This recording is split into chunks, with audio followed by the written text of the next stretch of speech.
It was the first Saturday afternoon in August. It had been broiling hot all day, with a cloudless sky, and the sun had been beating down on the houses so that the top rooms were like ovens. But now, with the approach of evening, it was cooler, and everyone in Vere Street was out of doors. Vere Street, Lambeth, is a short, straight street leading out of the Westminster Bridge Road.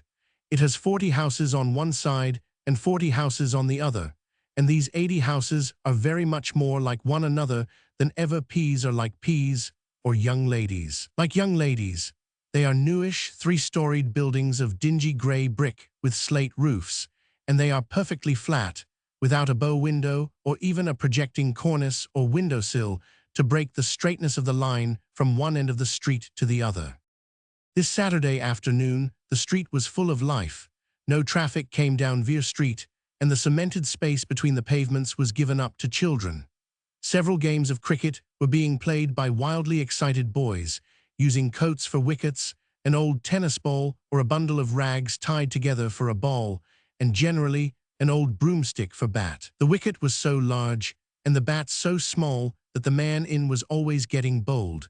When heated quarrels would arise, the batter absolutely refusing to go out, and the bowler absolutely insisting on going in. The girls were more peaceable. They were chiefly employed in skipping, and only abused one another mildly when the rope was not properly turned or the skipper did not jump sufficiently high. Worst off of all were the very young children, for there had been no rain for weeks, and the street was as dry and clean as a covered court, and in the lack of mud to wallow in, they sat six about the road, disconsolate as poets. The number of babies was prodigious. They sprawled about everywhere, on the pavement, round the doors, and about their mothers' skirts. The grown-ups were gathered round the open doors. There were usually 2 women squatting on the doorstep, and 2 or 3 more seated on either side on chairs. They were invariably nursing babies, and most of them showed clear signs that the present object of the maternal care would be soon ousted by a new arrival. Men were less numerous, but such as there were leant against the walls, smoking, or sat on the sills of the ground-floor windows. It was the dead season in Vere Street as much as in Belgravia, and really if it had not been for babies just come or just about to come, and an opportune murder in a neighboring doss house, there would have been nothing whatever to talk about. As it was, the little groups talked quietly, discussing the atrocity or the merits of the local midwives, comparing the circumstances of their various confinements. "You'll be havin' your little troubles soon, eh, Polly?" asked one good lady of another. "Oh, I reckon I've got another 2 months to go yet," answered Polly. "Well," said a third, "I wouldn't have thought you'd go so long by the look of yer." "I hope you'll have it easier this time, my dear," said a very stout old person, a woman of great importance. She said she wasn't going to have no more when the last one come. This remark came from Polly's husband. "Ah," said the stout old lady, who was in the business and boasted vast experience. "That's what they all says, but lor bless yer, they don't mean it. Well, I've got 3, and I'm not going to have no more blim if I will. 'Tain't good enough, that's what I says." "You're about right there, old gal," said Polly. "My word, 7 awry, if you have any more I'll get a divorce, that I will." At that moment, an organ grinder turned the corner and came down the street. "Good biz, airs an organ," cried half a dozen people at once. The organ man was an Italian, with a shock of black hair and a ferocious mustache. Drawing his organ to a favorable spot, he stopped, released his shoulder from the leather straps by which he dragged it, and cocking his large soft hat on the side of his head, began turning the handle. It was a lively tune, and in less than no time, a little crowd had gathered round to listen, chiefly the young men and the maidens, for the married ladies were never in a fit state to dance, and therefore disinclined to trouble themselves to stand round the organ. There was a moment's hesitation at opening the ball, then one girl said to another, "Come on, Flory, you and me ain't shy, we'll begin and bust it."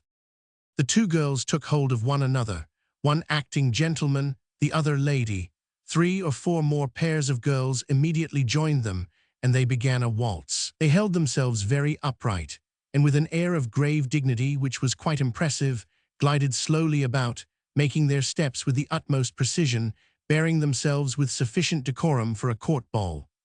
After a while, the men began to itch for a turn, and two of them, taking hold of one another in the most approved fashion, waltzed round the circle with the gravity of judges. All at once there was a cry, "There's Liza," and several members of the group turned and called out, "Ooh, look at Liza." The dancers stopped to see the sight, and the organ grinder, having come to the end of his tune, ceased turning the handle and looked to see what was the excitement. "Ooh, Liza," they called out. "Look at Liza, ooh, I see." It was a young girl of about 18, with dark eyes and an enormous fringe, puffed out and curled and frizzed, covering her whole forehead from side to side and coming down to meet her eyebrows. She was dressed in brilliant violet, with great lappets of velvet, and she had on her head an enormous black hat covered with feathers. "I see, ain't she got up, Darcy?" called out the groups at the doors as she passed. "Dressed her death and kill the fashion, that's what I calls it." Liza saw what a sensation she was creating. She arched her back and lifted her head and walked down the street, swaying her body from side to side and swaggering along as though the whole place belonged to her. "Ave you bought the street, Bill," shouted one youth, and then half a dozen burst forth at once, as if by inspiration. "Knocked 'em in the Old Kent Road."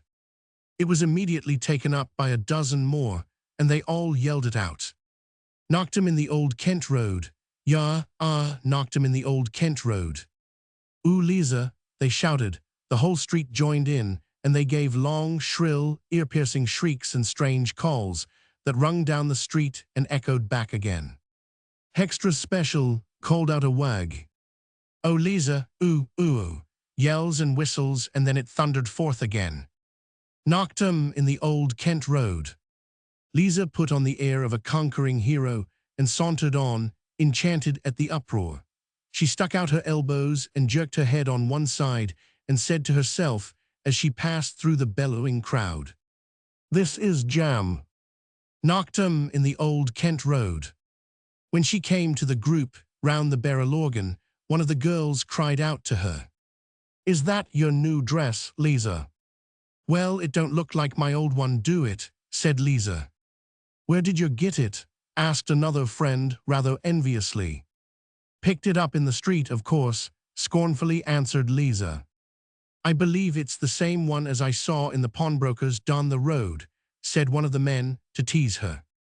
"That's it, but what was you doing in there? Pledging your shirt, or was it your trousers?" "Ya, I wouldn't get a second-hand dress at a pawnbroker's." "Garn," said Liza indignantly. "I'll swipe you over the snitch if you talk to me. I got the materials in the West End, didn't I? And I 'ad it made up by my court dressmaker, so you jolly well dry up, old jellybelly." "Garn," was the reply. Liza had been so intent on her new dress, and the comment it was exciting, that she had not noticed the organ. "Ooh, I say, let's ave some dancin'," she said as soon as she saw it. "Come on, Sally," she added to one of the girls.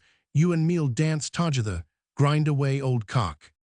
The man turned on a new tune, and the organ began to play the intermezzo from the Cavalleria. Other couples quickly followed Liza's example, and they began to waltz round with the same solemnity as before. But Liza outdid them all. If the others were as stately as queens, she was as stately as an empress. The gravity and dignity with which she waltzed was something appalling. You felt that the minuet was a frolic in comparison. It would have been a fitting measure to tread round the grave of a première danseuse or at the funeral of a professional humorist. And the graces she put on, the languor of the eyes, the contemptuous curl of the lips, the exquisite turn of the hand, the dainty arching of the foot. You felt there could be no questioning her right to the tyranny of Vere Street. Suddenly she stopped short and disengaged herself from her companion. "Oh, I see," she said. "This is too bloomin' slow. It gives me the sick." That is not precisely what she said, but it is impossible always to give the exact, unexpurgated words of Liza and the other personages of the story. The reader is therefore entreated, with his thoughts, to piece out the necessary imperfections of the dialogue. "It's too bloomin' slow," she said again. "It gives me the sick. Let's ave something a bit more lively than this 'ere waltz. You stand over there, Sally, and we'll show 'em 'ow ter skirt dance." They all stopped waltzing. Talk of the ballet at the Canterbury and South London. You just wait till you see the ballet at Vere Street, Lambeth, will knock 'em." She went up to the organ grinder.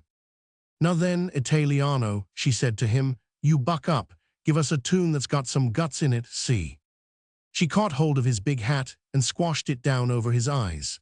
The man grinned from ear to ear, and, touching the little catch at the side, began to play a lively tune such as Liza had asked for. The men had fallen out, but several girls had put themselves in position, in couples, standing face to face, and immediately the music struck up, they began. They held up their skirts on each side so as to show their feet and proceeded to go through the difficult steps and motions of the dance. Liza was right. They could not have done it better in a trained ballet. But the best dancer of them all was Liza. She threw her whole soul into it, forgetting the stiff bearing which 11 she had thought proper to the waltz, and casting off its elaborate graces, she gave herself up entirely to the present pleasure. Gradually the other couples stood aside, so that Liza and Sally were left alone. They paced it carefully, watching each other's steps, and as if by instinct performing corresponding movements so as to make the whole a thing of symmetry. "I'm about done," said Sally, blowing and puffing. "I've had enough of it." "Go on, Liza," cried out a dozen voices when Sally stopped. She gave no sign of having heard them other than calmly to continue her dance. She glided through the steps and swayed about and manipulated her skirt, all with the most charming grace imaginable. Then, the music altering, she changed the style of her dancing, her feet moved more quickly and did not keep so strictly to the ground. She was getting excited at the admiration of the onlookers, and her dance grew wilder and more daring. She lifted her skirts higher, brought in new and more difficult movements into her improvisation. Kicking up her legs, she did the wonderful twist, backwards and forwards, of which the dancer is proud. "Look at her legs," cried one of the men. "Look at her stockings," shouted another, and indeed they were remarkable, for Liza had chosen them of the same brilliant hue as her dress, and was herself most proud of the harmony. Her dance became gayer. Her feet scarcely touched the ground, she whirled round madly. "Take care you don't split," cried out one of the wags at a very audacious kick. The words were hardly out of his mouth when Liza, with a gigantic effort, raised her foot and kicked off his hat. The feat was greeted with applause, and she went on, making turns and twists, flourishing her skirts, kicking higher and 12 higher, and finally, among a volley of shouts, fell on her hands and turned head over heels in a magnificent Catharine wheel. Then, scrambling to her feet again, she tumbled into the arms of a young man standing in the front of the ring. "That's right, Liza," he said. "Give us a kiss now," and promptly tried to take one. "Get out," said Liza, pushing him away not too gently. "Yous give us a kiss," cried another, running up to her. "I'll smack you in the face," said Liza elegantly as she dodged him. "Catch hold on her, Bill," cried out a third, "and we'll all kiss her." "No, you won't," shrieked Liza, beginning to run. "Come on," they cried, "we'll catch her." She dodged in and out, between their legs, under their arms, and then, getting clear of the little crowd, caught up her skirts so that they might not hinder her, and took to her heels along the street. A score of men set in chase, whistling, shouting, yelling. The people at the doors looked up to see the fun and cried out to her as she dashed past. She ran like the wind. Suddenly a man from the side darted into the middle of the road, stood straight in her way, and before she knew where she was, she had jumped shrieking into his arms, and he, lifting her up to him, had imprinted 2 sounding kisses on her cheeks. "Oh, you," she said. Her expression was quite unprintable, nor can it be euphemized. There was a shout of laughter from the bystanders, and the young men in chase of her, and Liza, looking up, saw a big, bearded man whom she had never seen before. She blushed to the very roots of her hair, quickly extricated herself from his arms, and amid the jeers and laughter of everyone, slid into the door of the nearest house and was lost to view. Liza and her mother were having supper. Mrs. Kemp was an elderly woman, short and rather stout, with a red face and grey hair brushed tight back over her forehead. She had been a widow for many years, and since her husband's death had lived with Liza in the ground-floor front room in which they were now sitting. Her husband had been a soldier, and from a grateful country she received a pension large enough to keep her from starvation, and by charring and doing such odd jobs as she could get, she earned a little extra to supply herself with liquor. Liza was able to make her own living by working at a factory. Mrs. Kemp was rather sulky this evening. "What was you doing this afternoon, Liza?" she asked. "I was in the street."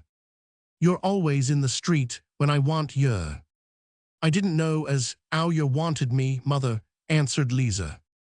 "Well, you might ave come to see. I might ave been dead for all you knew." Liza said nothing. "My rheumatics was that bad today that I didn't know what to do with myself. The doctor said I was to be rubbed with that stuff 'e give me, but you won't never do nothing for me." "Well, mother," said Liza, "your rheumatics was all right yesterday. I know what you was doing. You was showing off that new dress of yours. Pretty waste of money that is, instead of giving it me to save up. And for the matter of that, I wanted a new dress far worse than you 999, but of course I don't matter." Liza did not answer, and Mrs. Kemp, having nothing more to say, continued her supper in silence. It was Liza who spoke next. "There's some new people moved in the street. Ave you seen 'em?" she asked. "No, what are they?" "I dunno, I've seen a big chap with a beard. I think he lives up at the other end." She felt herself blushing a little. "No one any good, you be sure," said Mrs. Kemp. "I can't swaller these new people as are common in the street ain't what it was when I fust come." When they had done, Mrs. Kemp got up, and having finished her half-pint of beer, said to her daughter, "Put the things away, Liza. I'm just going round to see Mrs. Clayton. She's just 'ad twins, and she 'ad 9 before these come. It's a pity the Lord don't see fit to take some on 'em, that's what I say." After which pious remark, Mrs. Kemp went out of the house and turned into another a few doors up. Liza did not clear the supper things away as she was told, but opened the window and drew her chair to it. She leant on the sill, looking out into the street. The sun had set, and it was twilight. The sky was growing dark, bringing to view the twinkling stars. There was no breeze, but it was pleasantly and restfully cool. The good folk still sat at their doorsteps, talking as before on the same inexhaustible subjects, but a little subdued with the approach of night. The boys were still playing cricket, but they were mostly at the other end of the street, and their shouts were muffled before they reached Liza's ears. She sat, leaning her head on her hands, breathing in the fresh air and feeling a certain exquisite sense of peacefulness which she was not used to. It was Saturday evening, and she thankfully remembered that there would be no factory on 15 the morrow. She was glad to rest. Somehow she felt a little tired. Perhaps it was through the excitement of the afternoon, and she enjoyed the quietness of the evening. It seemed so tranquil and still. The silence filled her with a strange delight. She felt as if she could sit there all through the night looking out into the cool, dark street and up heavenwards at the stars. She was very happy, but yet at the same time experienced a strange new sensation of melancholy, and she almost wished to cry. Suddenly, a dark form stepped in front of the open window. She gave a little shriek. "Who's that?" she asked, for it was quite dark, and she did not recognize the man standing in front of her. "Me, Liza," was the answer. "Tom, yous." It was a young man with light yellow hair and a little fair mustache, which made him appear almost boyish. He was light-complexioned and blue-eyed, and had a frank and pleasant look mingled with a curious bashfulness that made him blush when people spoke to him. "What's up?" asked Liza. "Come out for a walk, Liza, will you?" "No," she answered decisively. "You promised to yesterday, Liza." "Yesterday and today's two different things," was her wise reply. "Yous come on, Liza." "Nah, I tell you, I won't." "I want to talk to you, Liza." Her hand was resting on the windowsill, and he put his upon it. She quickly drew it back. "Well, I don't want you to talk to me." But she did, for it was she who broke the silence. "Say, Tom, who are them new folk as come into the street? It's a big chap with a brown beard." "Do you mean the bloke as kissed you this afternoon?" Liza blushed again. "Well, why shouldn't he kiss me?" she said, with some inconsequence. "I never said as 'ow he shouldn't. I only asked yer if it was the sime. Yea, that's who I mean. His name is Blakeston, Jim Blakeston. I've only spoke to I.M. once. He's took the 2 top rooms at number 19 ooze. What's he want 2 top rooms for? I.M. Oh, he's got a big family, 5 kids. Ain't yer seen his wife about the street? She's a big, fat woman, as does air funny. I didn't know he had a wife. There was another silence. Liza sat thinking, and Tom stood at the window looking at her. Won't you come out with me, Liza? He asked at last. Not Tom, she said, a little more gently. It's too light. Liza, he said, blushing to the roots of his hair. Well. Liza, he couldn't go on and stuttered in his shyness. Liza, I loves yer, Liza. Garn oi. He was quite brave now and took hold of her hand. You know, Liza, I'm earning 23 shillings at the works now, and I've got some furniture as mother left me when she was took. The girl said nothing. Liza, will you ave me?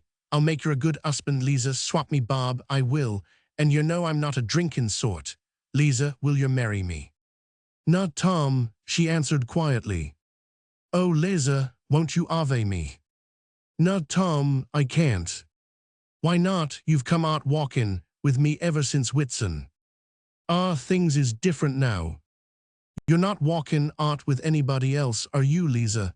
He asked quickly. No, not that. Well, why won't yer, Liza? Oh, Liza, I do love yer. I've never loved anybody as I love you. Oh, I can't, Tom. There ain't no one else. No. Then why not? I'm very sorry, Tom, but I don't love yer so as to marry yer. Oh, Liza. She could not see the look upon his face, but she heard the agony in his voice, and moved with sudden pity, she bent out, threw her arms round his neck, and kissed him on both cheeks. Never mind, old chap, she said, I'm not worth troubling about. And quickly drawing back, she slammed the window to, and moved into the further part of the room. The following day was Sunday. Liza, when she was dressing herself in the morning, felt the hardness of fate in the impossibility of eating one's cake and having it. She wished she had reserved her new dress, and had still before her the sensation of a first appearance in it. With a sigh, she put on her ordinary, everyday working dress, and proceeded to get the breakfast ready, for her mother had been out late the previous night, celebrating the new arrivals in the street, and had the rheumatics this morning. My Eid, she was saying, as she pressed her hands on each side of her forehead. I've got the neuralgia again, what shall I do? I dunno how it is, but it always comes on Sunday mornings. And my rheumatics, they give me sich a doin' in the night. You'd better go to the orspital, mother. Not I, answered the worthy lady, with great decision. You as a dozen young chaps messin' you about and lookin' at yer, and then they tells yer to leave off beer and spirits. Well, what I says I can't do without my glass of beer. She thumped her pillow to emphasize the statement. What with the work I ave to do, lookin' after you and the cookin' and gettin' everything ready and doin' all the ooze work, and goin' out charring besides. Well, I says, if I don't ave a drop of beer, I says, to pull me together, I should be under the turf in no time. She munched her bread and butter and drank her tea. When you've done breakfast, Liza, she said, you can give the grate a cleanin', and my boots do with a bit of polishin'. Mrs. Tyke, in the next ooze, 'll give yer some blackin'. She remained silent for a bit, then said, I don't think I shall get up today. Liza, my rheumatics is bad. You can put the room straight and cook the dinner. Right, mother, you stay where you are, and I'll do everything for yer. Well, it's only what you ought to do, considerin' all the trouble you've been to me when you was young, and considerin' that, when you was born, the doctor thought I never should get through it. What have you done with your week's money, Liza? Oh, I've put it away, answered Liza quietly. Where? Asked her mother. Where it'll be safe. Where's that? Liza was driven into a corner. Why do you want to know? She asked. Why shouldn't I know? Do you think I want to steal it from yer? No, not that. Well, why won't you tell me? Oh, a thing's cipher when only one person knows where it is. This was a very discreet remark, but it set Mrs. Kemp in a whirlwind of passion. She raised herself and sat up in the bed, flourishing her clenched fist at her daughter. "I know what you mean, you." Her language was emphatic, her epithets picturesque, but too forcible for reproduction. "You think I'd steal it," she went on. "I know d'yer think I'd go and take your dirty money."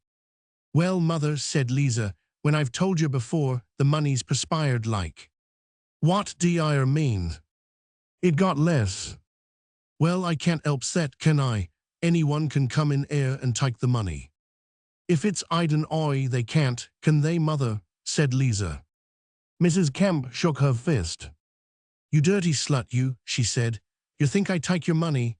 Why, you ought to give it me every week instead of savin' it up and spendin' it on all sorts of muck, while I ave to grind my very bones down to keep you. You know, mother, if I didn't ave a little bit saved up, we should be rather short when you're down in your luck."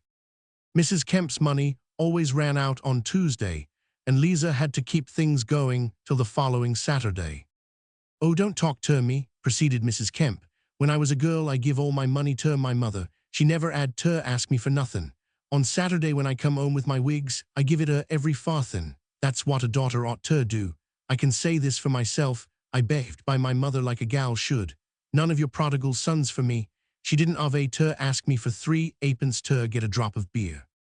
Liza was wise in her generation. She held her tongue and put on her hat. "Now you're goin' out and leavin' me. I dunno what you get up to in the street with all those men. No good, I'll be bound. And 'ere am I left alone, and I might die for all you care." In her sorrow at herself, the old lady began to cry, and Liza slipped out of the room and into the street. Leaning against the wall of the opposite house was Tom. He came towards her. "Aloha," she said as she saw him. "What are you doin' 'ere?" "I was waitin' for you to come out, Liza," he answered. She looked at him quickly. "I ain't comin' out with you today, if that's what you mean," she said. "I never thought of arskin' you, Liza, after what you said to me last night." His voice was a little sad, and she felt so sorry for him.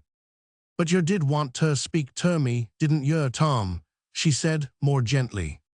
"You've got a day off tomorrow, ain't you? Bank holiday, yous, why?"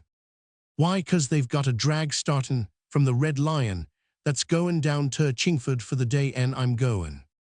"Yous," she said. He looked at her doubtfully. "Will you come too, Liza? It'll be a regular beano. There's only goin' to be people in the street. Eh, Liza?" "No, I can't." "Why not?" I ain't got the ooftish." "I mean, won't you come with me?" "No, Tom, thank you. I can't do that neither." "You might as well, Liza. It wouldn't hurt you." "No, it wouldn't be right like. I can't come out with you and then mean nothing. It would be doing you out of an outing." "I don't see why," he said, very crestfallen. "I can't go on keeping company with you after what I said last night. I shan't enjoy it a bit without you, Liza." "You get somebody else, Tom. You'll do without me all right." She nodded to him and walked up the street to the house of her friend Sally. Having arrived in front of it, she put her hands to her mouth in trumpet form and shouted, I, Sally." A couple of fellows standing by copied her. I, Sally." "Garn," said Liza, looking round at them. Sally did not appear, and she repeated her call. The men imitated her, and half a dozen took it up, so that there was enough noise to wake the 7 sleepers. I, Sally." A head was put out of a top window, and Liza, taking off her hat, waved it, crying, "Come on down, Sally." "A right, old gal," shouted the other, "I'm comin'." "So's Christmas," was Liza's repartee. There was a clatter down the stairs, and Sally, rushing through the passage, threw herself onto her friend. They began fooling, in reminiscence of a melodrama they had lately seen together. "Oh, my darling duck," said Liza, kissing her and pressing her with affected rapture to her bosom. "My sweetest sweet," replied Sally, copying her. "And how does your ladyship today?" Oh, with immense languor, first class, and is your Royal Ignis quite well? I deeply regret, answered Liza, but my Royal Ignis has got the collywobbles. Sally was a small, thin girl with sandy hair and blue eyes and a very freckled complexion. She had an enormous mouth, with terrible square teeth set wide apart, which looked as if they could masticate an iron bar. She was dressed like Liza, in a shortish black skirt and an old-fashioned bodice, green and grey and yellow with age. Her sleeves were tucked up to the elbow, and she wore a singularly dirty apron that had once been white. "What are they you got your air in them things for?" asked Liza, pointing to the curl papers. "Goin' out with your young man today?" "No, I'm going to stay air all day." "What for then?" "Why, a rise going to take me to Chingford tomorrow." "Oh, in the Red Lion break." "Yous, are you goin'?" "No." "Not well, why don't you get round Tom? 'E'll take you, and jolly glad 'e'll be too. 'E asked me to go with I but I wouldn't." "Swap me bub, why not?" "I ain't keeping company with 9.99. You might have gone with I all the same." "Nah, you're goin' with a rye, ain't you?" "Yous." "And you're goin' to have I Right again." "Well, I couldn't go with Tom and then throw him over." "Well, you are a mug." The two girls had strolled down towards the Westminster Bridge Road, and Sally, meeting her young man, had gone to him. Liza walked back, wishing to get home in time to cook the dinner. But she went slowly, for she knew every dweller in the street, and as she passed the group sitting at their doors, as on the previous evening, but this time mostly engaged in peeling potatoes or shelling peas, she stopped and had a little chat. Everyone liked her and was glad to have her company. "Good old Liza," they would say as she left them. "She's a rare good sort, ain't she?" She asked after the aches and pains of all the old people and delicately inquired after the babies, past and future. The children hung on to her skirts and asked her to play with them, and she would hold one end of the rope while tiny little ragged girls skipped, invariably entangling themselves after 2 jumps. She had nearly reached home when she heard a voice cry, "Mornin'." She looked round and recognized the man whom Tom had told her was called Jim Blakeston. He was sitting on a stool at the door of one of the houses, playing with 2 young children, to whom he was giving rides on his knee. She remembered his heavy brown beard from the day before, and she had also an impression of great size. She noticed this morning that he was, in fact, a big man, tall and broad, and she saw besides that he had large, masculine features and pleasant brown eyes. She supposed him to be about 40. "Mornin'," he said again, as she stopped and looked at him. "Well, you needn't look as if I was goin' to eat yer up, 'cause I ain't," he said. "'Oo are you? I'm not afeard of yer." "What are you so bloomin' red about?" he asked pointedly. "Well, I'm art." "You ain't shirty 'cause I kissed yer last night." "I'm not shirty, but it was pretty cool considerin' like as I didn't know yer." "Well, you run into my arms." "That I didn't, you run out and caught me." "And kissed yer before you could say Jack Robinson." He laughed at the thought. "Well, Liza," he went on, "seein' as 'ow I kissed yer against your will, the best thing you can do to make it up is to kiss me not against your will." "Me," said Liza, looking at him open-mouthed. "Well, you are a pill." The children began to clamor for the riding, which had been discontinued on Liza's approach. "Are them your kids?" she asked. "Yous, them's 2 on 'em." "'Ow many are they you got?" "5, the eldest gal's 15, and the next one, who's a boy's 12, and then there are these 2 and baby." "Well, you've got enough for your money." "Too many for me, and more common." "Ah well," said Liza, laughing, "that's your fault, ain't it?" Then she bade him good morning and strolled off. He watched her as she went, and saw half a dozen little boys surround her and beg her to join them in their game of cricket. They caught hold of her arms and skirts and pulled her to their pitch. "No, I can't," she said, trying to disengage herself. "I've got the dinner to cook." "Dinner to cook," shouted one small boy. "Why, they always cooks the cat's meat at the shop." "You little so-and-so," said Liza, somewhat inelegantly, making a dash at him. He dodged her and gave a whoop.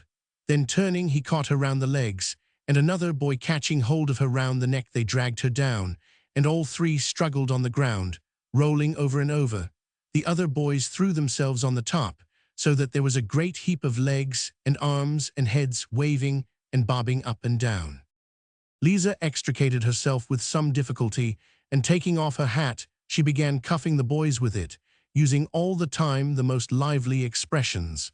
Then, having cleared the field, she retired victorious into her own house and began cooking the dinner. Bank holiday was a beautiful day. The cloudless sky threatened a stifling heat for noontide, but early in the morning, when Liza got out of bed and threw open the window, it was fresh and cool. She dressed herself, wondering how she should spend her day. She thought of Sally going off to Chingford with her lover, and of herself remaining alone in the dull street with half the people away. She almost wished it were an ordinary workday, and that there were no such things as bank holidays. And it seemed to be a little like 2 Sundays running, but with the second rather worse than the first. Her mother was still sleeping, and she was in no great hurry about getting the breakfast, but stood quietly looking out of the window at the house opposite. In a little while she saw Sally coming along. She was arrayed in purple and fine linen, a very smart red dress, trimmed with velveteen, and a tremendous hat covered with feathers.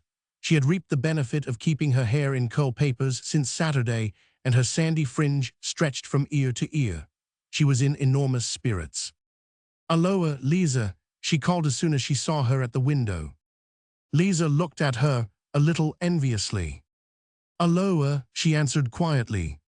"I'm just goin' to the Red Lion to meet a rye." "At what time d'yer start?" "The break leaves at 8:30 sharp." "Why, it's only 8. It's only just struck at the church. A rye won't be there yet, will he?" "Oh, he's sure to be early. I couldn't wait. I've been written about since 6:30. I've been up since 5 this morning." "Since 5? What have you been doing?" "Dressin' myself and doin' my hair. I woke up so early. I've been dreamin' all the night about it. I simply couldn't sleep." "Well, you are a caution," said Liza. "Bust it, I don't go on the spree every day. Oh, I do hope I shall enjoy myself." "Why, you simply dunno where you are," said Liza, a little crossly. "Don't you wish you was Carmen, Liza?" asked Sally. "Nah, I could if I liked, but I don't want to." "You are a cough drop, that's all I can say. Catch me refusin' when I ave the chanced."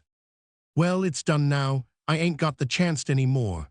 Liza said this with just a little regret in her voice.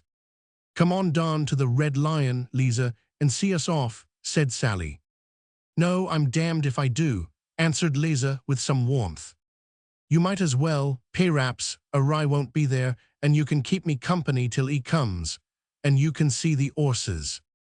Liza was really very anxious to see the break and the horses and the people going, but she hesitated a little longer.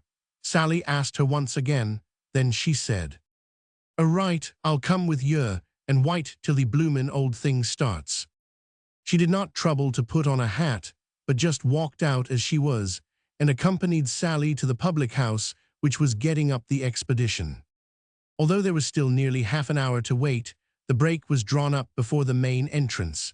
It was large and long, with seats arranged crosswise so that 4 people could sit on each, and it was drawn by 2 powerful horses, whose harness the coachman was now examining. Sally was 28, not the first on the scene, for already half a dozen people had taken their places, but Harry had not yet arrived.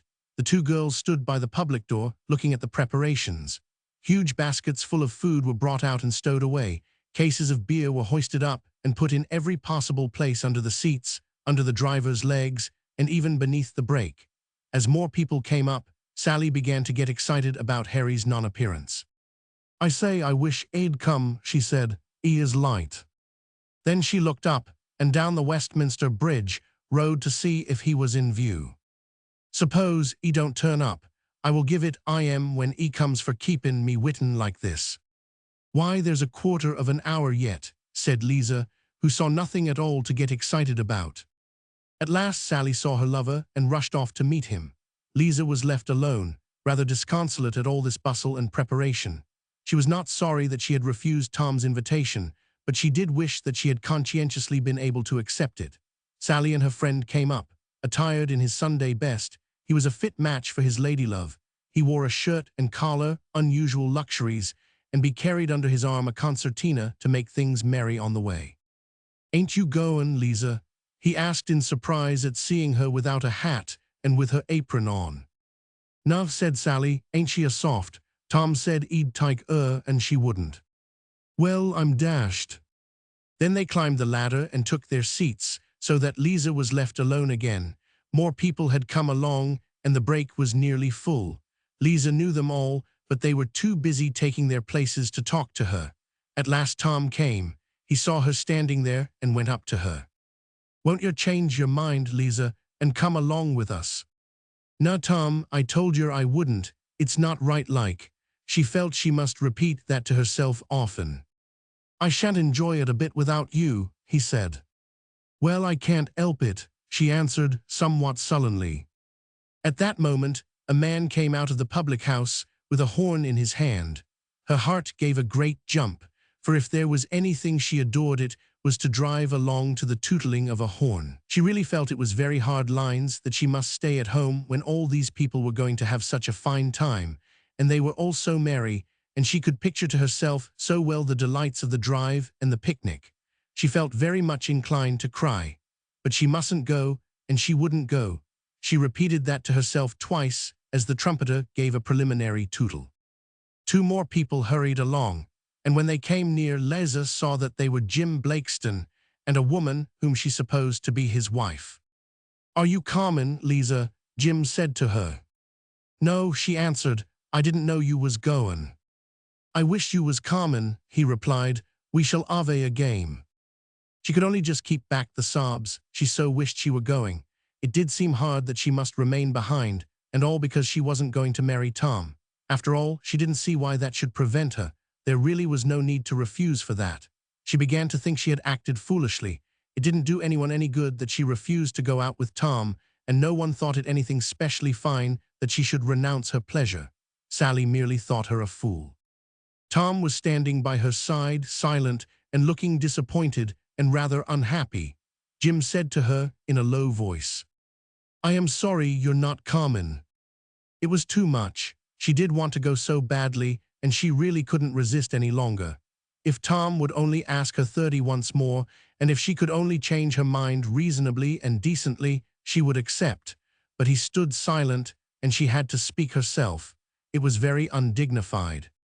"You know, Tom," she said, "I don't want to spoil your day." "Well, I don't think I shall go alone. It 'ud be so precious slow." Supposing he didn't ask her again, what should she do? She looked up at the clock on the front of the pub and noticed that it only wanted 5 minutes to the half-hour. How terrible it would be if the break started and he didn't ask her. Her heart beat violently against her chest, and in her agitation she fumbled with the corner of her apron. "Well, what can I do, Tom dear?" "Why, come with me, of course. Oh, Liza, do say yes." She had got the offer again, and it only wanted a little seemly hesitation, and the thing was done. "I should like to, Tom," she said, "but do you think it 'ud be a right?" "Yous, of course it would. Come on, Liza." In his eagerness he clasped her hand. "Well," she remarked, looking down, "if it'd spoil your holiday." "I won't go if you don't. Swap me bob, I won't," he answered. "Well, if I come, it won't mean that I'm keepin' company with you." "Nah, it won't mean anything you don't like." "Oh, right," she said. "You'll come." He could hardly believe her. "Yous," she answered, smiling all over her face. "You're a good sort, Liza. I say, hooray, Liza's common," he shouted. "Liza, hooray," shouted Harry. "Is that right, Liza?" called Sally. And Liza, feeling quite joyful and light of heart, called back, "Yous." "Hooray," shouted Sally in answer. "That's right, Liza," called Jim, and he smiled pleasantly as she looked at him. "There's just room for you two, said Harry, pointing to the vacant places by his side. "Oh, right," said Tom. I must just go and get her at and tell mother, said Liza. There's just 3 minutes, be quick, answered Tom, and as she scampered off as hard as she could go, he shouted to the coachman, Old Ard, there another passenger comin' in a minute.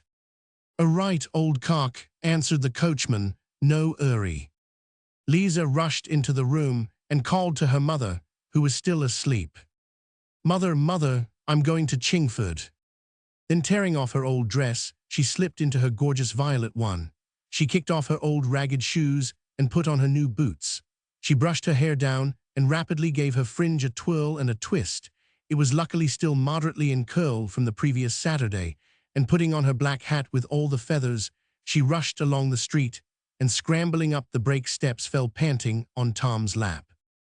The coachman cracked his whip, the trumpeter tootled his horn, and with a cry and a cheer from the occupants, the brake clattered down the road.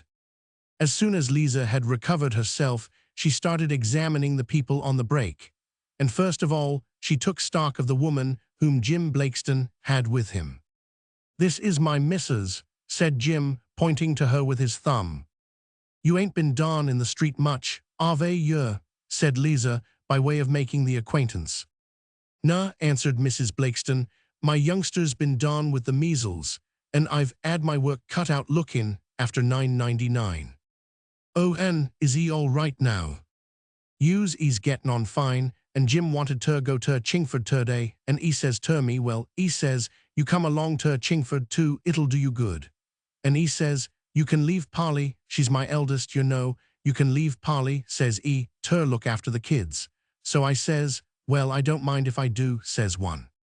Meanwhile, Liza was looking at her. First, she noticed her dress. She wore a black cloak and a funny, old-fashioned black bonnet.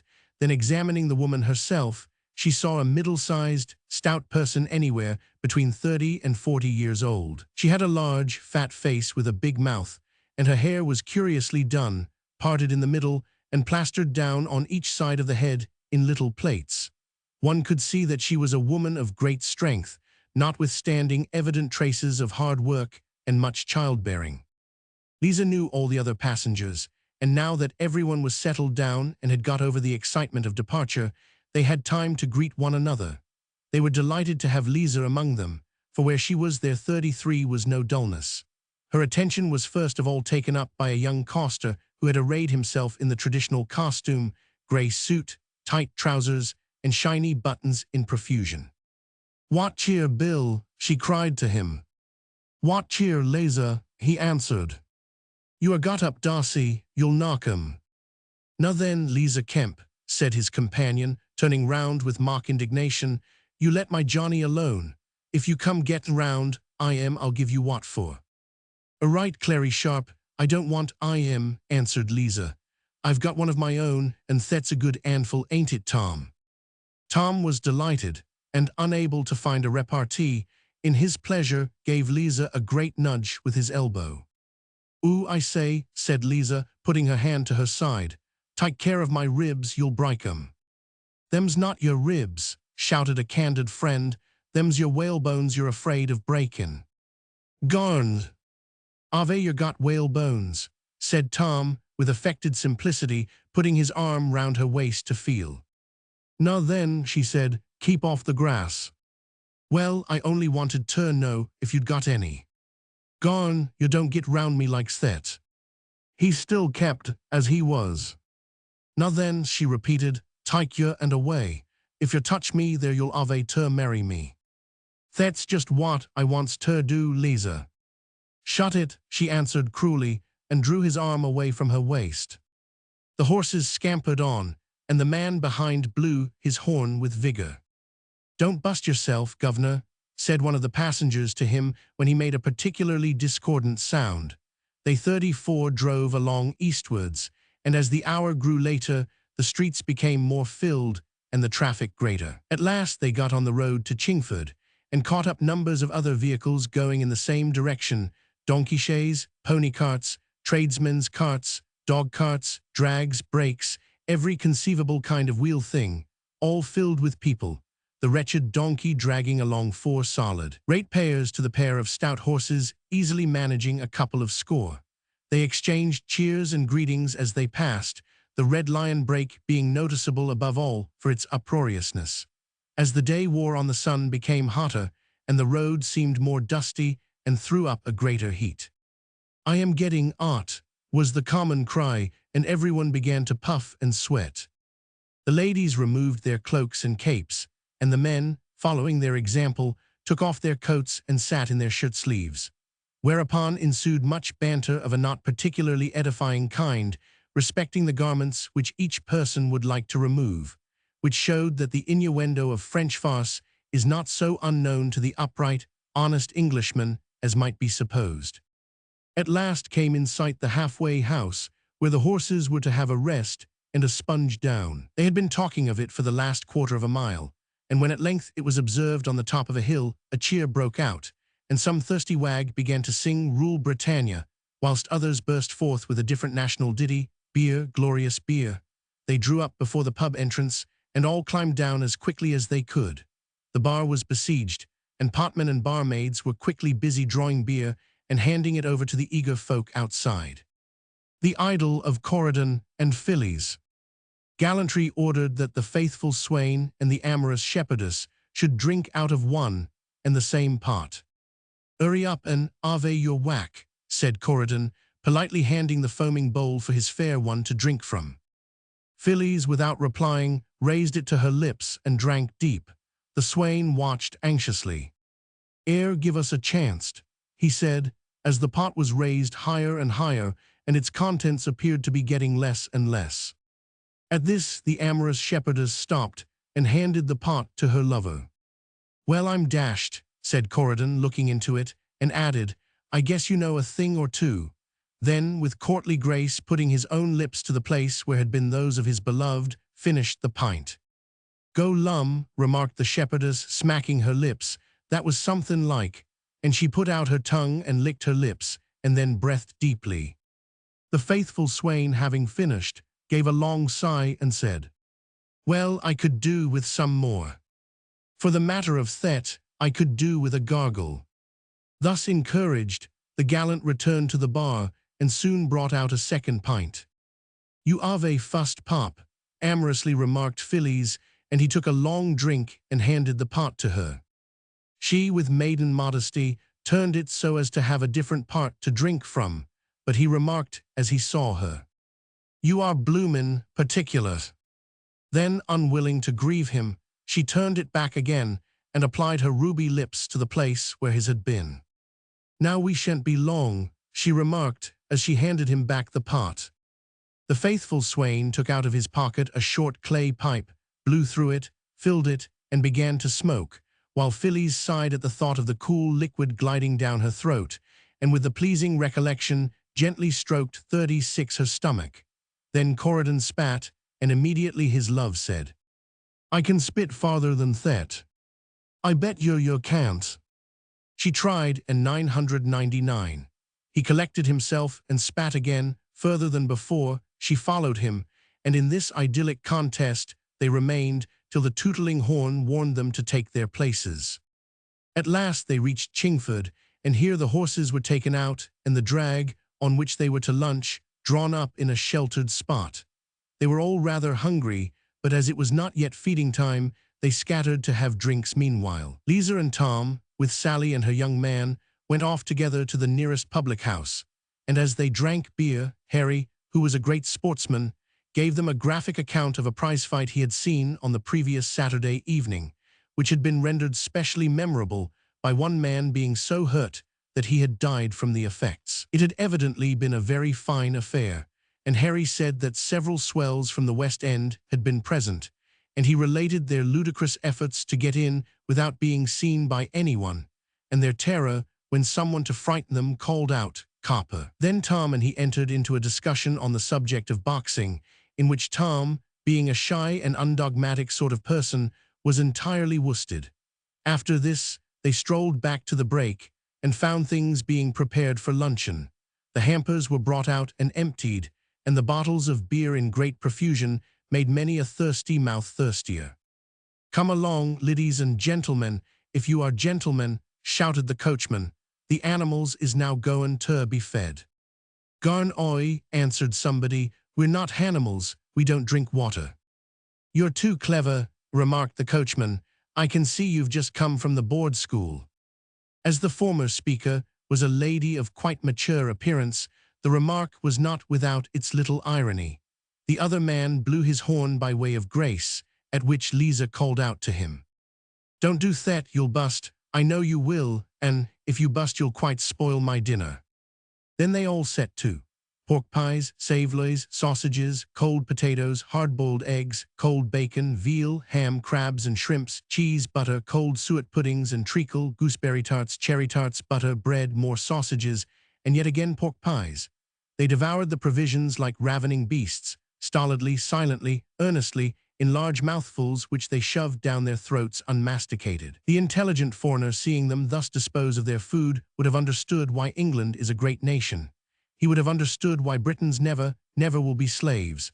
They never stopped except to drink, and then at each gulp they emptied their glass, no heel taps, and still they ate, and still they drank, but as all things must cease, they stopped at last, and a long sigh of content broke from their 32 throats. Then the gathering broke up, and the good folk paired themselves and separated. Harry and his lady strolled off to secluded byways in the forest, so that they might discourse of their loves and digest their dinner. Tom had all the morning been waiting for this happy moment. He had counted on the expansive effect of a full stomach to thaw his Liza's coldness, and he had pictured himself sitting on the grass with his back against the trunk of a spreading chestnut tree, with his arm round his Liza's waist, and her head resting affectionately on his manly bosom. Liza, too, had foreseen the separation into couples after dinner, and had been racking her brains to find a means of getting out of it. I don't want I am slobberin' about me, she said. It gives me the sick, all this kissin' and cuddlin'. She scarcely knew why she objected to his caresses, but they bored her and made her cross. But luckily, the blessed institution of marriage came to her rescue, for Jim and his wife naturally had no particular desire to spend the afternoon together, and Liza, seeing a little embarrassment on their part, proposed that they should go for a walk together in the forest. Jim agreed at once, and with pleasure, but Tom was dreadfully disappointed. He hadn't the courage to say anything, but he glared at Blakeston. Jim smiled benignly at him, and Tom began to sulk. Then they began a funny walk through the woods.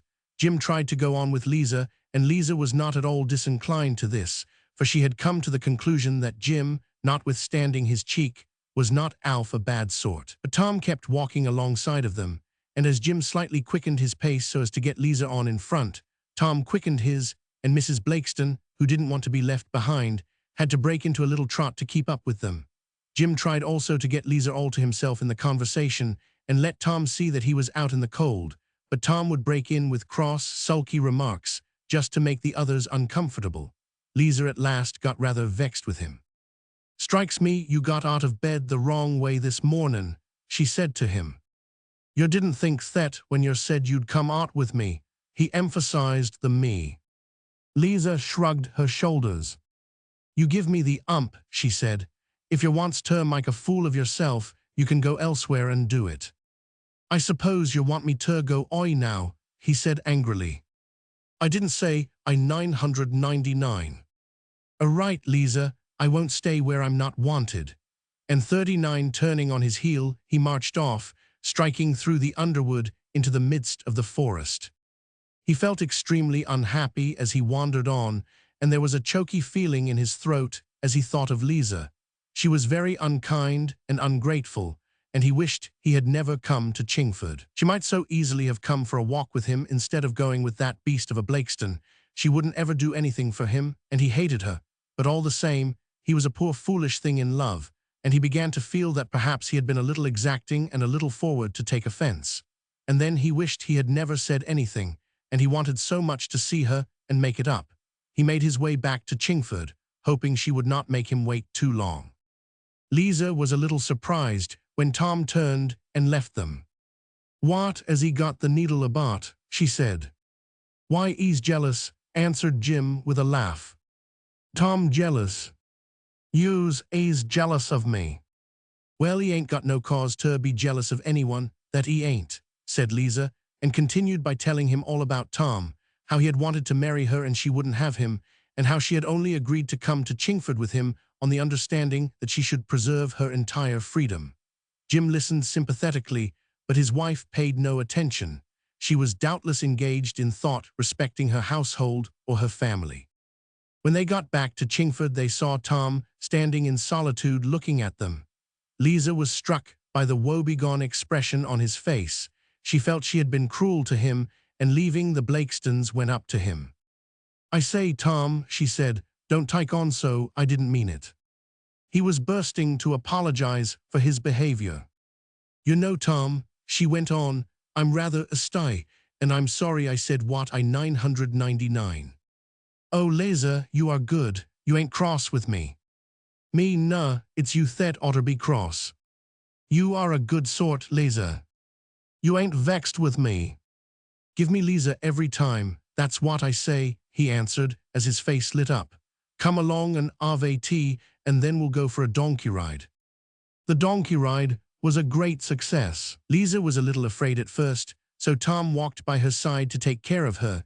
She screamed the moment the beast began to trot, and clutched hold of Tom to save herself from falling, and as he felt her hand on his shoulder and heard her appealing cry, "Oh, do hold me, I'm fallen," he felt that he had never in his life been so deliciously happy. The whole party joined in, and it was proposed that they should have races. But in the first heat, when the donkeys broke into a canter, Liza fell off into Tom's arms, and the donkeys scampered on without her. "I know what I'll do," she said, when the runaway had been recovered. "I'll ride I am straddlewise." "Garn," said Sally, "you can't with petticoats." "Use I can, and I will too." So another donkey was procured, this time with a man's saddle, and putting her foot in the stirrup, she cocked her leg over and took her seat triumphantly. Neither modesty nor bashfulness was to be reckoned among Liza's faults, and in this position she felt quite at ease. "I'll get along right now, Tom," she said. "You garn and get yourself a moke, and come and jine in." The next race was perfectly uproarious. Liza kicked and beat her donkey with all her might, shrieking and laughing the white, and finally came in winner by a length. After that, they felt rather warm and dry, and repaired to the public house 41 to restore themselves and talk over the excitements of the racecourse. When they had drunk several pints of beer, Liza and Sally, with their respective adorers and the Blakestons, walked round to find other means of amusing themselves. They were arrested by a coconut shy. "Oh, let's have a shy," said Liza excitedly, at which the unlucky men had to pull out their coppers, while Sally and Liza made ludicrously bad shots at the coconuts. "It looks so bloomin' easy," said Liza, brushing up her hair, "but I can't hit the blasted thing. You have a shot, Tom." He and Harry were equally unskillful, but Jim got 3 coconuts running, and the proprietors of the show began to look on him with some concern. "You are a dab at it," said Liza in admiration. They tried to induce Mrs. Blakeston to try her luck, but she stoutly refused. "I don't hold with such foolishness. It's waste of money to me," she said. "Now then, don't crack on, old tart," remarked her husband. "Let's go and eat the coconuts." There was one for each couple, and after the ladies had sucked the juice, they divided them and added their respective shares to their dinners and teas. Supper came next.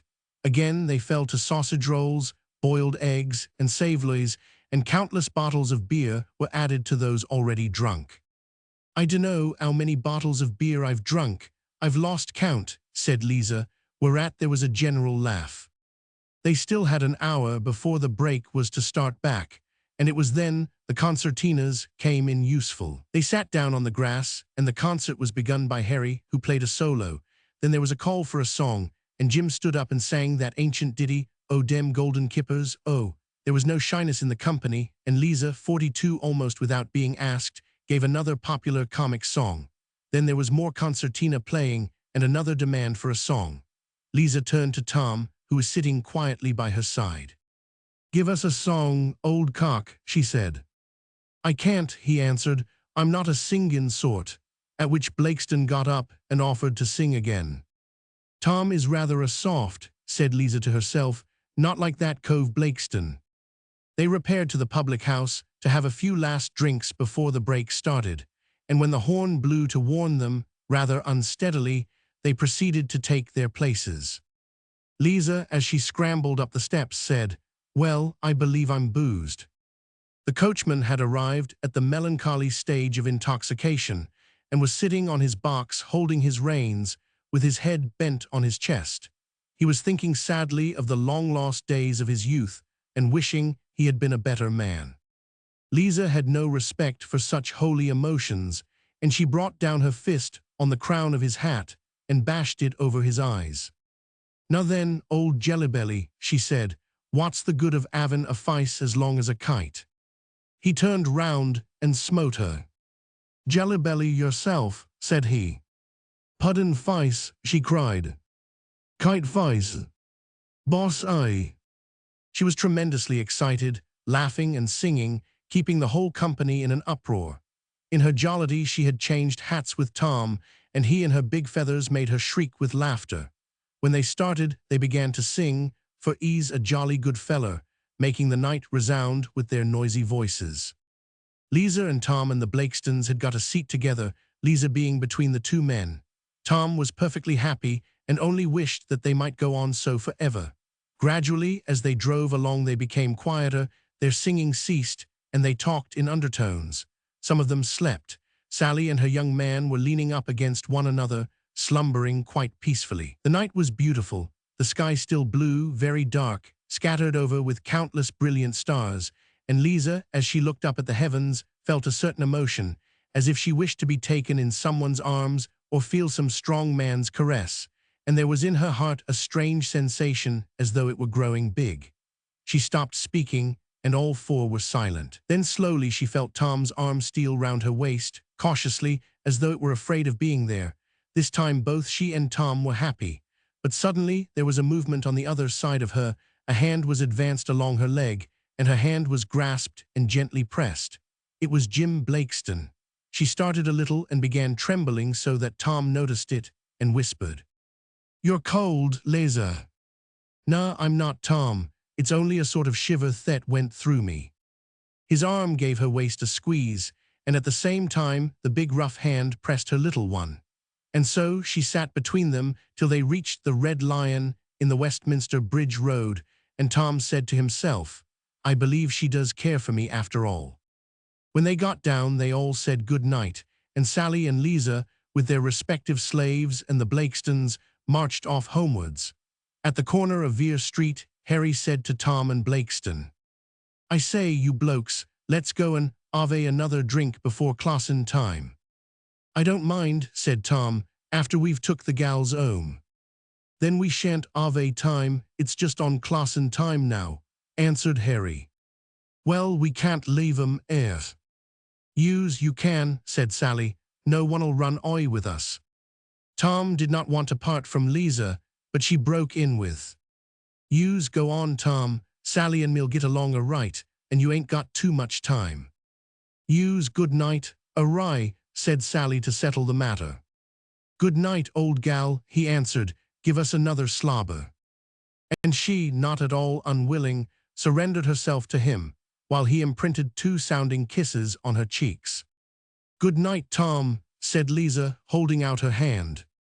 "Good night, Liza," he answered, taking it, but looking very wistfully at her. She understood, and with a kindly smile lifted up her face to him. He bent down, and taking her in his arms, kissed her passionately. "You do kiss nice, Liza," he said, making the others laugh. "Thanks for tickin' me out, old man," she said as they parted. "Right, Liza," he answered, and added almost to himself, "God bless you." "Aloha, Blakeston, ain't you comin'?" said Harry, seeing that Jim was walking off with his wife instead of joining him and Tom. "Nah," he answered, "I'm goin' 'ome. I've got to be up at 5 tomorrow." "You are a chap," said Harry, disgustedly, strolling off with Tom to the pub, while the others made their way down the sleeping street. The house where Sally lived came first, and she left them. Then, walking a few yards more, they came to the Blakestons, and after a little talk at the door, Liza bade the couple 45 good night and was left to walk the rest of the way home. The street was perfectly silent, and the lamp-posts, far apart, threw a dim light, which only served to make Liza realize her solitude. There was such a difference between the street at midday, with its swarms of people, and now, when there was neither sound nor soul besides herself, that even she was struck by it. The regular line of houses on either side, with the even pavements and straight, cemented road, seemed to her like some desert place, as if everyone were dead, or a fire had raged and left it all desolate. Suddenly she heard a footstep. She started and looked back. It was a man hurrying behind her, and in a moment she had recognized Jim. He beckoned to her, and in a low voice called, "Liza." She stopped till he had come up to her. "What ave you come out again for?" she said. "I've come out to say good night to you, Liza," he answered. "But you said good night a moment ago." "I wanted to say it again, properly." "Where's your missus?" "Oh, she's gone in. I said I was dry and was goin' to have a drink after all." "But she'll know you didn't go to the pub." "Nah, she won't. She's gone straight upstairs to see after the kid. I wanted to see you're alone, Liza." "Why?" He didn't answer, but tried to take hold of her hand. She drew it away quickly. They walked in silence till they came to Liza's house. "Good night," said Liza. "Won't you come for a little walk, Liza? Take care no one hears you," she added, in a whisper, though why she whispered she did not know. "Will you?" he asked again. "No, you've got to get up at 5. "Oh, I only said that, not to go into the pub with them." "So as you might come here with me?" asked Liza.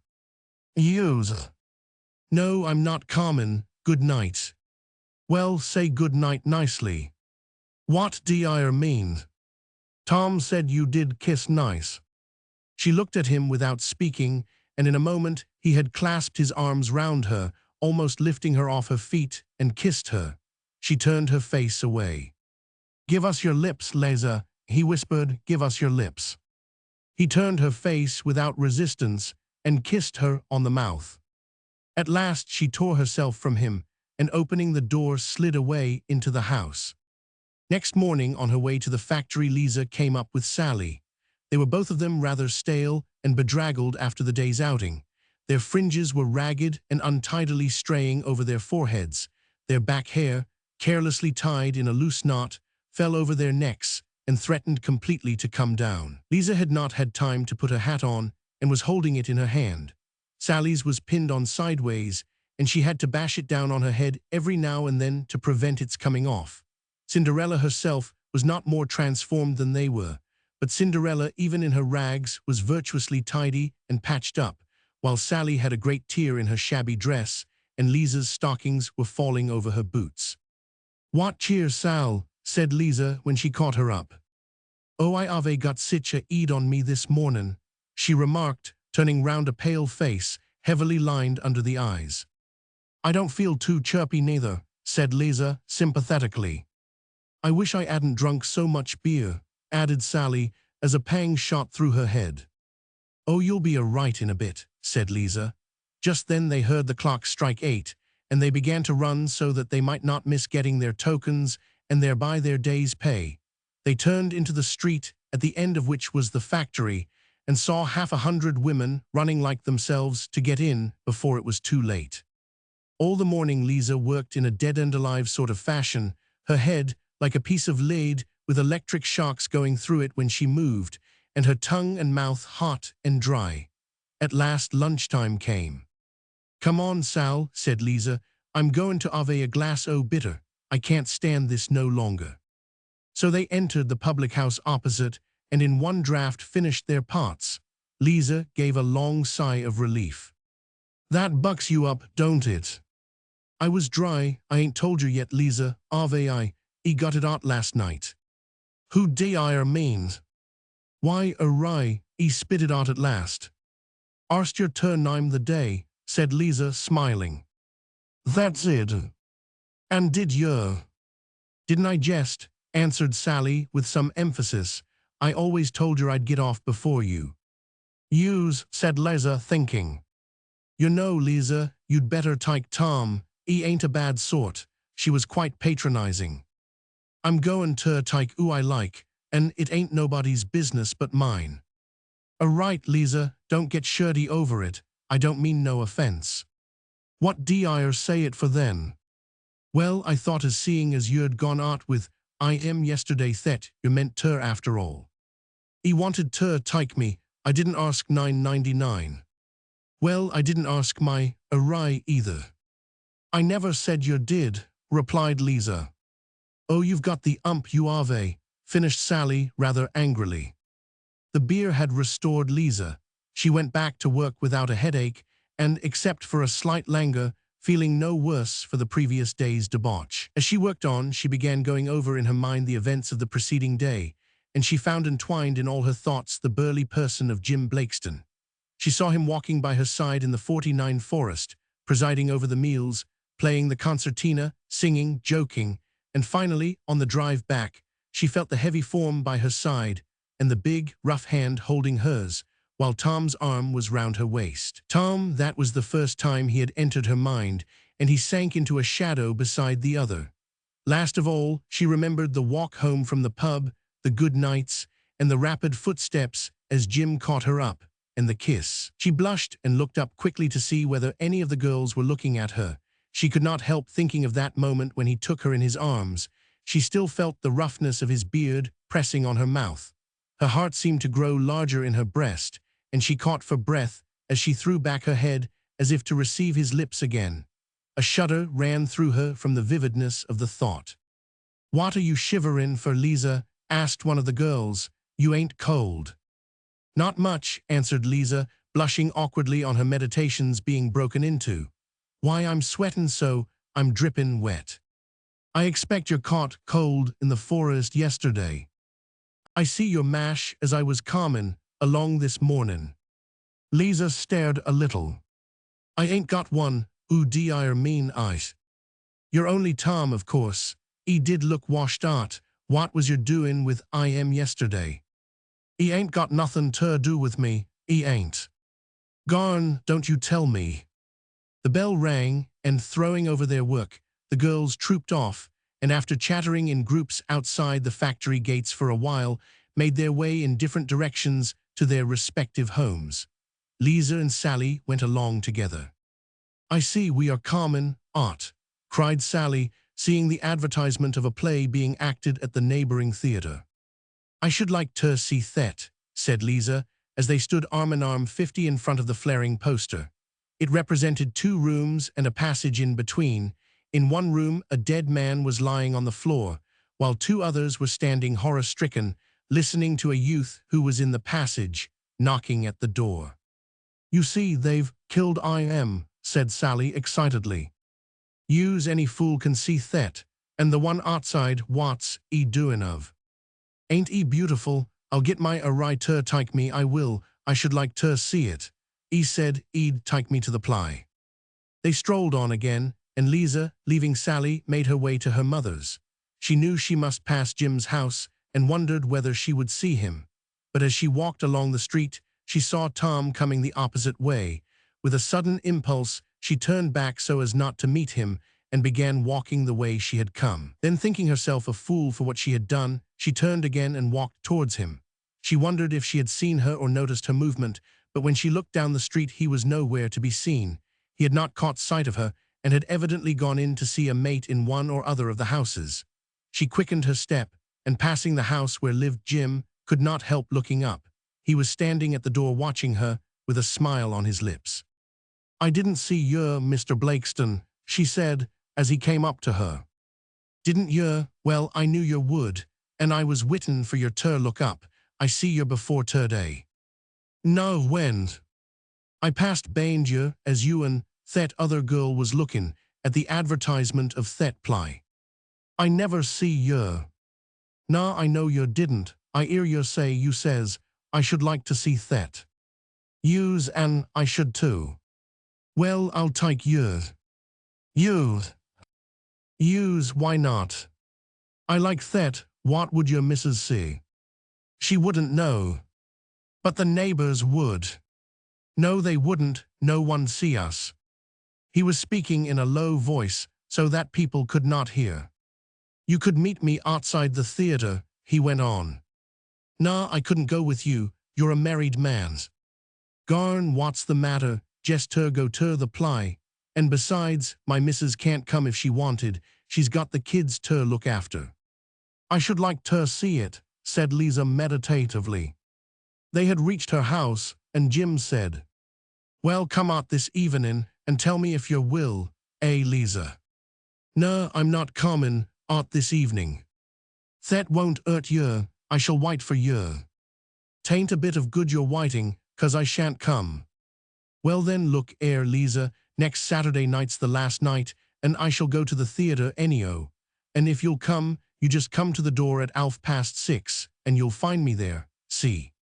Nah, I don't, said Liza firmly. Well, I shall expect yer. I shan't come, so you needn't expect. And with that she walked into the house and slammed the door behind her. Her mother had not come in from her day's charing, and Liza set about getting her tea. She thought it would be rather lonely eating it alone, so pouring out a cup of tea and putting a little condensed milk into it, she cut a huge piece of bread and butter and sat herself down outside on the doorstep.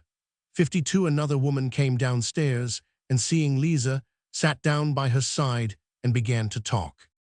Why, Mrs. Stanley, what have you done to your Eid? Asked Liza, noticing a bandage round her forehead. I had an accident last night, answered the woman, blushing uneasily. Oh, I am sorry, what did you do to yourself? I fell against the coal scuttle and cut my Eid open. Well, I never.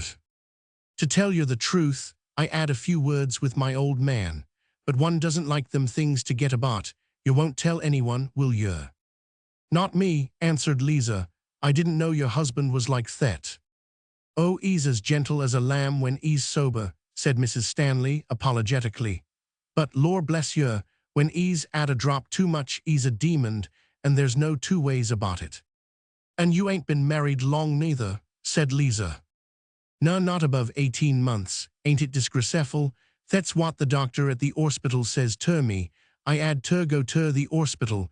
You should have seen how it bled. It bled all down my face and went streamin' like a bust water pipe. Well, it fair frightened my old man, and I says ter I'll charge you. And although I was bleedin' like a bloomin' pig, I shook my fist at and I says, I'll charge ye, see if I don't. And he says, nah, says he, don't do that, for God's sake, kitty, I'll get 3 months. And serve your damn well right, says I, and I went out and left 9.99. But Lord bless you, I wouldn't charge I know he don't mean it. He's as gentle as a lamb when he's sober. She smiled quite affectionately as she said this. What did you do then? Asked Liza. Well, as I was tellin' you, I went to the orspital, and the doctor, he says to me, my good woman, says he, you 53 might have been very seriously injured, and me not been married 18 months. And as I was tellin' the doctor all about it, Mrs., he says ter me, lookin' at me straight in the eyeball. Mrs., says he, have you been drinkin'? Drinkin', says I. No, I've had a little drop, but as for drinkin', mind, says I don't say I'm a teetotaler, I'm not. I have my glass of beer and I like it. I couldn't do without it, what with the work I have, I must have something to keep me together. But as for drinkin', evilly, well, I can say this, there ain't a soberer woman than myself in all London. Why, my first husband never touched a drop. My first husband, he was a beauty, he was. She stopped the repetition of her conversation and addressed herself to Liza. He was that different to this one. He was a man as 'ad seen better days. He was a gentleman, she mouthed the word and emphasized it with an expressive nod. He was a gentleman and a Christian. He'd been in good circumstances in his time, and he was a man of education and a teetotaler for 22 years. At that moment, Liza's mother appeared on the scene. Good evening, Mrs. Stanley, she said politely. The same to you, Mrs. Kemp, replied that lady with equal courtesy. And how is your poor Eid? Asked Liza's mother with sympathy. Oh, it's been a chin cruel. I've hardly known what to do with myself. I'm sure he ought to be ashamed of himself for treatin' you like that. Oh, it wasn't his blows I minded so much, Mrs. Kemp, replied Mrs. Stanley, and don't you think it. It was what he said to me. I can stand a blow as well as any woman. I don't mind that, And when he don't take a mean advantage of me, I can stand up for myself and give as good as I take. And many's 54 the time I give my first husband a black eye. But the language he used, and the things he called me, it made me blush to the roots of my hair. I'm not used to Bane spoken to like that. I was in good circumstances when my first husband was alive. He earned between £2 and £3 a week, £999. As I said to I.M. this morning, our gentlemen can use sich language, I dunno. Husbands is cautions, however good they are, said Mrs. Kemp aphoristically, but I mustn't stay out air in the night air. Has your rheumatism been troubling you lightly? Asked Mrs. Stanley. Oh, cruel, Liza rubs me with embrocation every night, but it torments me cruel. Mrs. Kemp then went into the house, and Liza remained talking to Mrs. Stanley. She too had to go in, and Liza was left alone. Some while she spent thinking of nothing, staring vacantly in front of her, enjoying the cool and quiet of the evening. But Liza could not be left alone long. Several boys came along with a bat and a ball, and fixed upon the road just in front of her for their pitch. Taking off their coats, they piled them up at the two ends, and were ready to begin. I say, old gal, said one of them to Liza, come and have a game of cricket, will you? Nah, Bob, I'm tired. Come on. Nah, I tell you I won't. She was on the booze yesterday, and she ain't got over it, cried another boy. I'll swipe you over the snitch, replied Liza to him, and then on being asked again said, leave me alone, won't you? Liza's got the needle tonight, that's flat, commented a third member of the team. I wouldn't drink if I was you, Liza, added another, with 55 mock gravity. It's a bad habit to get into, and he began rolling and swaying about like a drunken man. If Liza had been in form, she would have gone straight away and given the whole lot of them a sample of her strength. But she was only rather bored and vexed that they should disturb her quietness, so she let them talk. They saw she was not to be drawn, and leaving her, set to their game. She watched them for some time, but her thoughts gradually lost themselves, and insensibly her mind was filled with a burly form, and she was again thinking of Jim. He is a good sort to want to take me to the play, she said to herself. Tom never asked me. Jim had said he would come out in the evening. He ought to be here soon, she thought. Of course she wasn't going to the theater with him, but she didn't mind talking to him. She rather enjoyed being asked to do a thing and refusing, and she would have liked another opportunity of doing so. But he didn't come, and he had said he would. I say, Bill, she said at last to one of the boys who was fielding close beside her, that there Blakeston, do you know I am? Yes, rather. Why, he works at the same place as me. What's he do with herself in the evening? I never see I am about. I dunno, I see I am this evening go into the Red Lion. I suppose he's there, but I dunno. Then he wasn't coming. Of course she had told him she was going to stay indoors, but he might have come all the same, just to see. I know Tom, ave come, she said to herself rather sulkily. Liza, she heard her mother's voice calling her. Right, I'm comin', said Liza. I've been waitin' for you this last half hour to rub me. Why didn't you call? Asked Liza. I did call. I've been callin' this last I dunno how long. It's give me quite a sore throat. I never eared yours. Nah, you didn't want to ear me, did you? You don't mind if I dies with rheumatics, do you? I know. Liza did not answer, but took the bottle, and pouring some of the liniment on her hand, began to rub it into Mrs. Kemp's rheumatic joints, while the invalid kept complaining and grumbling at everything. Liza 999. Don't rub so hard, Liza, you'll rub all the skin off. Then, when Liza did it as gently as she could, she grumbled again. If you do it like that, it won't do no good at all. You want to save yourself trouble, I know you. When I was young, girls didn't mind a little bit of hard work, but law bless you, you don't care about my rheumatics, do you? At last she finished, and Liza went to bed by her mother's side. 2 days passed, and it was Friday morning. Liza had got up early and strolled off to her work in good time, but she did not meet her faithful Sally on the way, nor find her at the factory when she herself arrived. The bell rang and all the girls trooped in, but still Sally did not come. Liza could not make it out, and was thinking she would be shut out, when just as the man who gave out the tokens for the day's work was pulling down the shutter in front of his window, Sally arrived, breathless and perspiring. "Hugo Lum, I am Art," she said, wiping her face with her apron. "I thought you wasn't Carmen," said Liza. "Well, I only just did it. I overslept myself. I was out late last night." "Were you?" "Me and Rai went to see the play." "Oh, Liza, it's simply spiffin'. I've never see sich a good play in my life. Lor, why, it makes your blood run cold. They hang a man on the stig. Oh, it made me creep all over." And then she began telling Liza all about it. The blood and thunder, the shooting, the railway train, the murder, the bomb, the hero, the funny man, jumbling everything up in her excitement, repeating little scraps of dialogue, all wrong, gesticulating, getting excited and red in the face at the recollection. Liza listened rather crossly, feeling bored at the detail into which Sally was going. The piece really didn't much interest her. "I'd think you'd never been to a theater in your life before," she said. "I never seen anything so good, I can tell you. You take my tip, and git Tom to take you." "I don't want to go, and if I did I'd pay for myself and go alone." "Cheese it, that ain't Alf so good. Me and Rai, we set together. I am with his arm round my wrist and me olden is, and it was jam, I can tell you." "Well, I don't want anyone sprawling me about, that ain't my mark. But I do like Rai, you dunno the little ways as, and we're goin' to be married in 3 weeks now." Rai said, "Well, says, I'll get a license." "Nah," says I, "Ave the bands read art in church.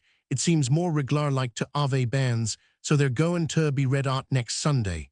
You'll come with me and hear them, won't you, Liza?" I don't mind."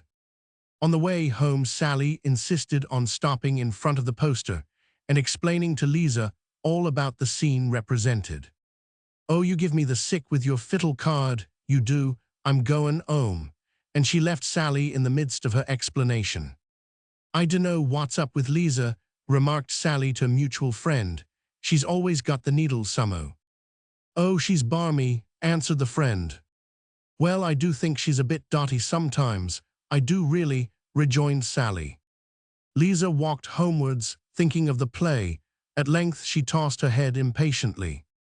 "I don't want to see the blasted thing, and if I see that there Jim I'll tell I am so, swap me Bob I will." She did see him. He was leaning with his back against the wall of his house, smoking. Liza knew he had seen her, and as she walked by pretended not to have noticed him. To her disgust, he let her pass, and she was thinking he hadn't seen her after all when she heard him call her name. "Liza." She turned round and started with surprise very well imitated. "I didn't see you was there," she said. "Why did you pretend not to notice me as you went past, Liza?" "Why, I didn't see you." "Garn, but you ain't shirty with me." "What ave I got to be shirty about?" He tried to take her hand, but she drew it away quickly. She was getting used to the movement. They went on talking, but Jim did not mention the theater. Liza was surprised and wondered whether he had forgot. Sally went to the play last night," she said at last. "Oh," he said, and that was all. She got impatient. "Well, I'm off," she said. "No, don't go yet. I want to talk to you," he replied. What about anything in particular? She would drag it out of him if she possibly could. "Not that I knows on," he said, smiling.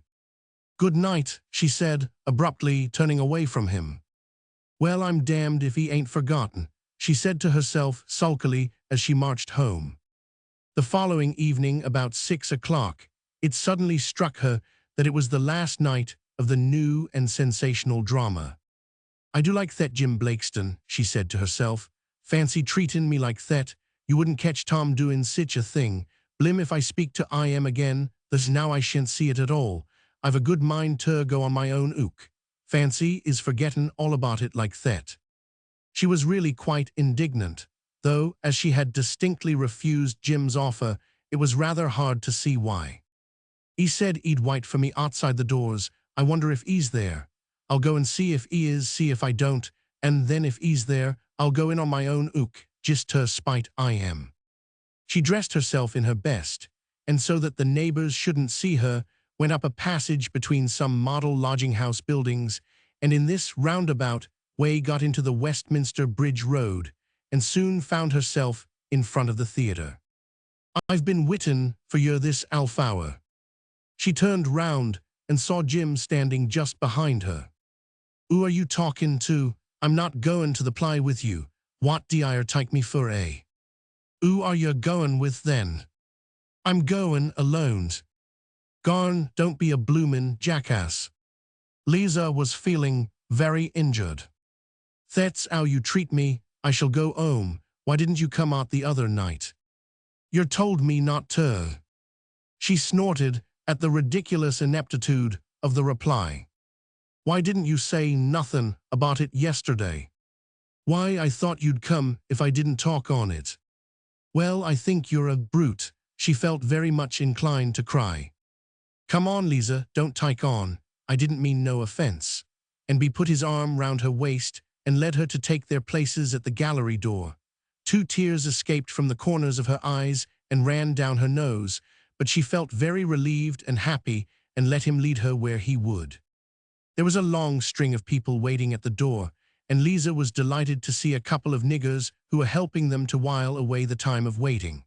The niggers sang and danced and made faces, while the people looked on with appreciative gravity, like royalty listening to de risque, and they were very generous of applause and halfpence at the end of the performance. Then, when the niggers moved to the pit doors, paper boys came along offering tit-bits and extra 61 specials.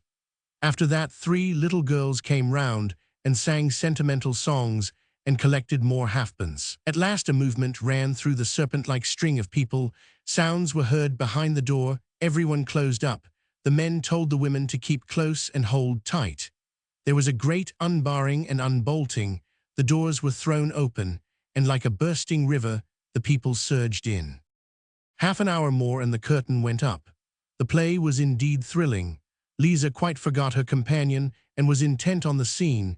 She watched the incidents breathlessly, trembling with excitement, almost beside herself at the celebrated hanging incident. When the curtain fell on the first act, she sighed and mopped her face. "See how hot I am," she said to Jim, giving him her hand. "Use you are," he remarked, taking it. "Leave go," she said, trying to withdraw it from him. "Not much," he answered quite boldly.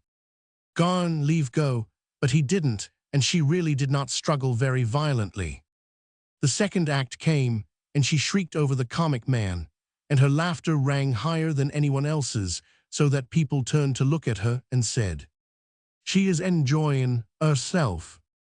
Then when the murder came, she bit her nails, and the sweat stood on her forehead in great drops. In her excitement, she even called out as loud as she could to the victim, "Look out!"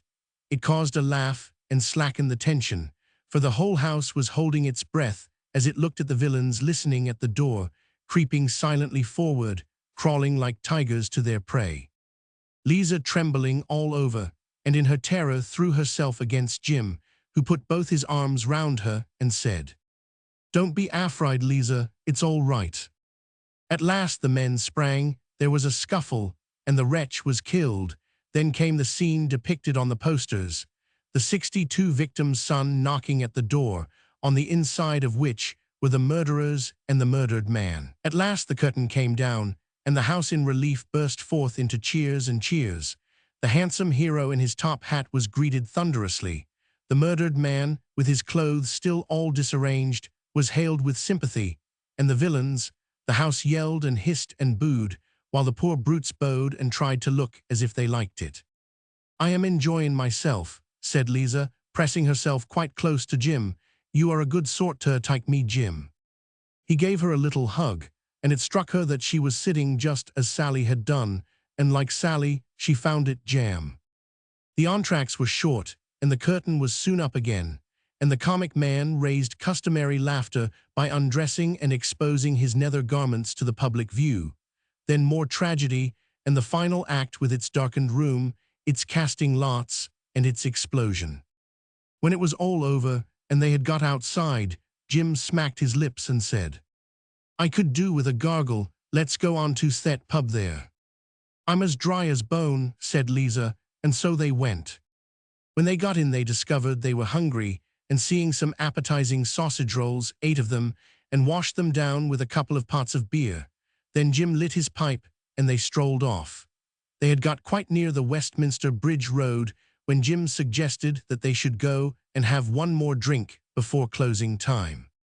I shall be tight, said Liza. That don't matter, answered Jim, laughing.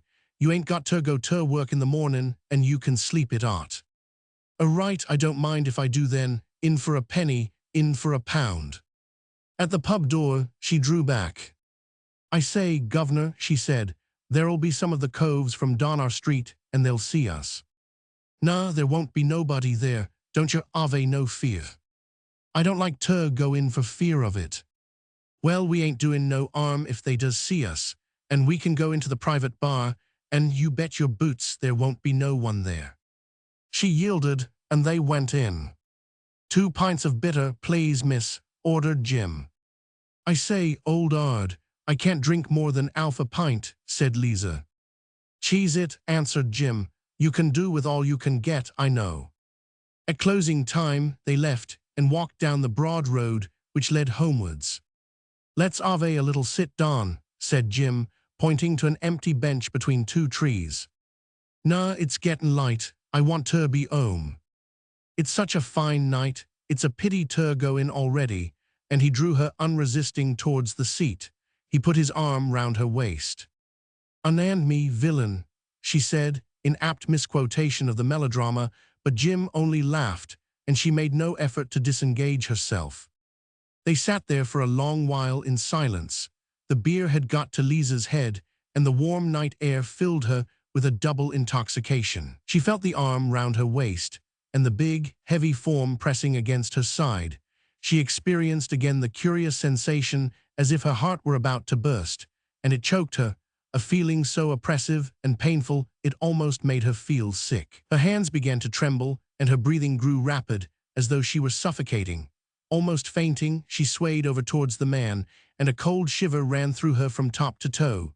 Jim bent over her, and taking her in both arms, he pressed his 64 lips to hers in a long, passionate kiss. At last, panting for breath, she turned her head away and groaned. Then they again sat for a long while in silence, Liza full of a strange happiness, feeling as if she could laugh aloud hysterically, but restrained by the calm and silence of the night. Close behind struck a church clock, 1. Bless my soul, said Liza, starting, there's 1 o'clock, I must get home. It's so nice out air, do stay, Liza. He pressed her closer to him. You know, Liza, I love you, fit to kill. No, I can't stay, come on. She got up from the seat and pulled him up too. Come on, she said. Without speaking, they went along, and there was no one to be seen either in front or behind them. He had not got his arm round her now, and they were walking side by side, slightly separated. It was Liza who spoke first. You'd better go down the road and by the church and get into Vere Street the other end, and I'll go through the passage so that no one shouldn't see us common together. She spoke almost in a whisper. All right, Liza, he answered. I'll do just as you tell me. They came to the passage of which Liza spoke. It was a narrow way between blank walls, the backs of factories, and it led into the upper end of Vere Street. The entrance to it was guarded by 2 iron posts in the middle so that horses or barrows should not be taken through.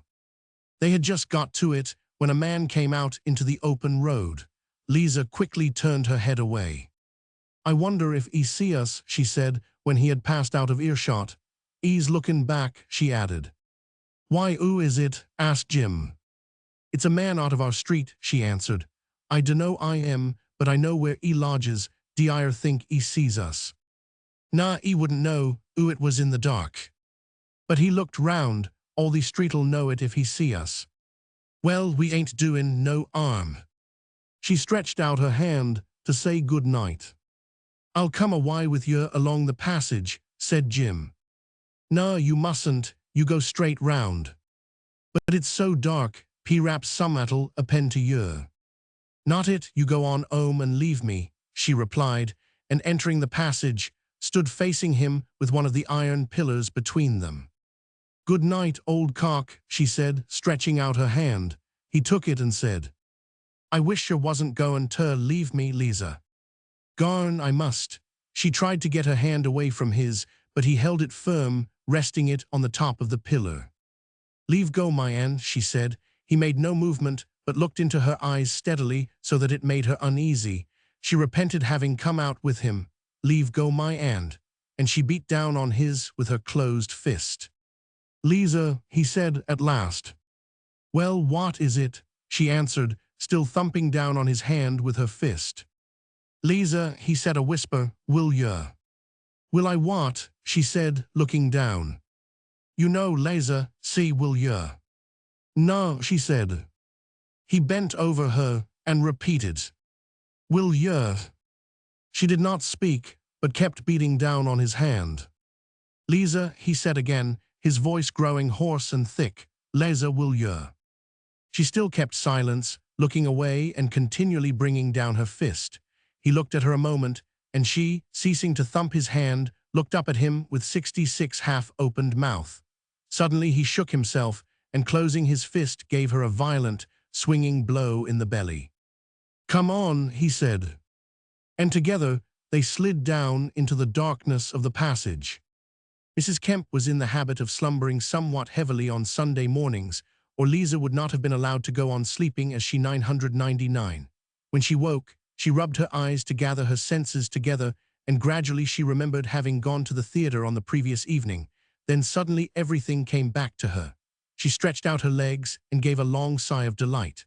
Her heart was full. She thought of Jim, and the delicious sensation of love came over her. Closing her eyes, she imagined his warm kisses, and she lifted up her arms as if to put them round his neck and draw him down to her. She almost felt the rough beard on her face and the strong, heavy arms round her body. She smiled to herself and took a long breath.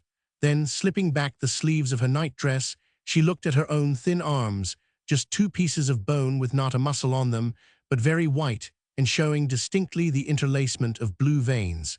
She did not notice that her hands were rough and red and dirty with the nails broken and bitten to the quick. She got out of bed and looked at herself in the glass over the mantelpiece. With one hand she brushed back her hair and smiled at herself.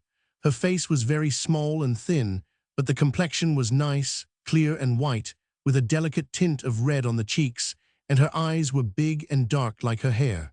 She felt very happy. She did not want to dress yet, but rather to sit down and think, so she twisted up her hair into a little knot, slipped a skirt over her nightdress, and sat on a chair near the window and began looking around. The decorations of the room had been centered on the mantelpiece. The chief ornament consisted of a pear and an apple, a pineapple, a bunch of grapes, and several fat plums, all very beautifully done in wax, as 68 was the fashion about the middle of this most glorious reign. They were appropriately colored, the apple blushing red, the grapes in inky black, emerald green leaves were scattered here and there to lend finish, and the whole was mounted on an ebonized stand covered with black velvet, and protected from dust and dirt by a beautiful glass cover bordered with red plush. Liza's eyes rested on this with approbation, and the pineapple quite made her mouth water. At either end of the mantelpiece were pink jars with blue flowers on the front. Round the top in Gothic letters of gold was inscribed, "A present from a friend." These were products of a later, but not less artistic age. The intervening spaces were taken up with little jars and cups and saucers, gold inside, with a view of a town outside, and surrounding them, a present from Clacton-on-Sea, or, alliteratively, a memento of Margate. Of these many were broken, but they had been mended with glue, and it is well known that pottery in the eyes of the connoisseur loses none of its value by a crack or two. Then there were portraits innumerable, little yellow cartes de visite in velvet frames, some of which were decorated with shells. They showed strange people with old-fashioned clothes, the women with bodices and sleeves fitting close to the figure, stern-featured females with hair carefully parted in the middle and plastered down on each side, firm chins and mouths, with small, pig-like eyes and wrinkled faces, and the men were uncomfortably clad in Sunday garments, very stiff and uneasy in their awkward postures, with large whiskers and shaved chins and upper lips, and a general air of horny-handed toil. Then there were 1 or 2 daguerreotypes, little full-length figures framed in gold paper. There was one of Mrs. Kemp's father and one of her mother, and there were several photographs of betrothed or newly married couples, the lady sitting down and the man standing behind her with his hand on the chair, or the man sitting and the woman with her hand on his shoulder. 69, and from all sides of the room, standing on the mantelpiece, hanging above it, on the wall and over the bed, they stared full face into the room, self-consciously fixed forever in their stiff discomfort. The walls were covered with dingy, antiquated paper and ornamented with colored supplements from Christmas numbers. There was a very patriotic picture of a soldier shaking the hand of a fallen comrade and waving his arm in defiance of a band of advancing Arabs. There was a cherry-ripe, almost black with age and dirt. There were 2 almanacs several years old, one with a colored portrait of the Marquis of Lorne, very handsome and elegantly dressed, the object of Mrs. Kemp's adoration since her husband's demise. The other, a Jubilee portrait of the Queen, somewhat losing in dignity by a mustache which Liza in an irreverent moment had smeared on with charcoal. The furniture consisted of a wash-hand stand and a little deal chest of drawers, which acted as sideboard to such pots and pans and crockery as could not find room in the grate. And besides the bed, there was nothing but 2 kitchen chairs and a lamp. Liza looked at it all and felt perfectly satisfied. She put a pin into one corner of the noble Marquis to prevent him from falling, fiddled about with the ornaments a little, and then started washing herself. After putting on her clothes, she ate some bread and butter, swallowed a dishful of cold tea, and went out into the street. She saw some boys playing cricket and went up to them. "Let me play," she said. "Right, Liza," cried half a dozen of them in delight, and the captain added, "You go and scout over by the lamp-post." "Go and scout my eye," said Liza indignantly. "When I play cricket I does the battin'." "No, you're not going to bat all the time." "Who are you gettin' at?" replied the captain, who had taken advantage 70 of his position to put himself in first, and was still at the wicket. "Well, then I shan't play," answered Liza. "Garn, Ernie, let her go in," shouted 2 or 3 members of the team. "Well, I'm busted," remarked the captain as she took his bat. "You won't stay in long, I lay," he said, as he sent the old bowler fielding and took the ball himself. He was a young gentleman who did not suffer from excessive backwardness. "Art," shouted a dozen voices as the ball went past Liza's bat and landed in the pile of coats which formed the wicket. The captain came forward to resume his innings, but Liza held the bat away from him. "Garn," she said, "that was only a trial." "You never said trial," answered the captain indignantly. "Use I did," said Liza. "I said it just as the ball was common under my breath." "Well, I am busted," repeated the captain. Just then Liza saw Tom among the lookers-on, and as she felt very kindly disposed to the world in general that morning, she called out to him. "Aloha, Tom," she said. "Come and give us a bowl, this chap can't bowl." "Well, I got your art anyhow," said that person. "Ah, you wouldn't have got me art playin' square. But a trial bowl, well, one don't ever know what a trial bowl's goin' to do." Tom began bowling very slowly and easily, so that Liza could swing her bat round and hit mightily. She ran well, too, and pantingly brought up her score to 20. Then the fielders interposed. "I see, look 'ere, 'e's only givin' 'er lobs, 'e's not tryin' to get 'er art. You're spoilin' our game." "I don't care, I've got 20 runs, that's more than you 71 could do. I'll go out now of my own accord, so there. Come on, Tom." Tom joined her, and as the captain at last resumed his bat and the game went on, they commenced talking, Liza leaning against the wall of a house, while Tom stood in front of her, smiling with pleasure. "Where have you been 'idden yourself, Tom? I ain't seen you for I dunno 'ow long." "I've been about as usual, and I've seen you when you didn't see me." "Well, you might have come up and said good mornin' when you see me." "I didn't want to force myself on you, Liza." "Garn, you are a bloomin' cuckoo, I'm blowed. I thought you didn't like me 'angin' round you, so I kep' oi."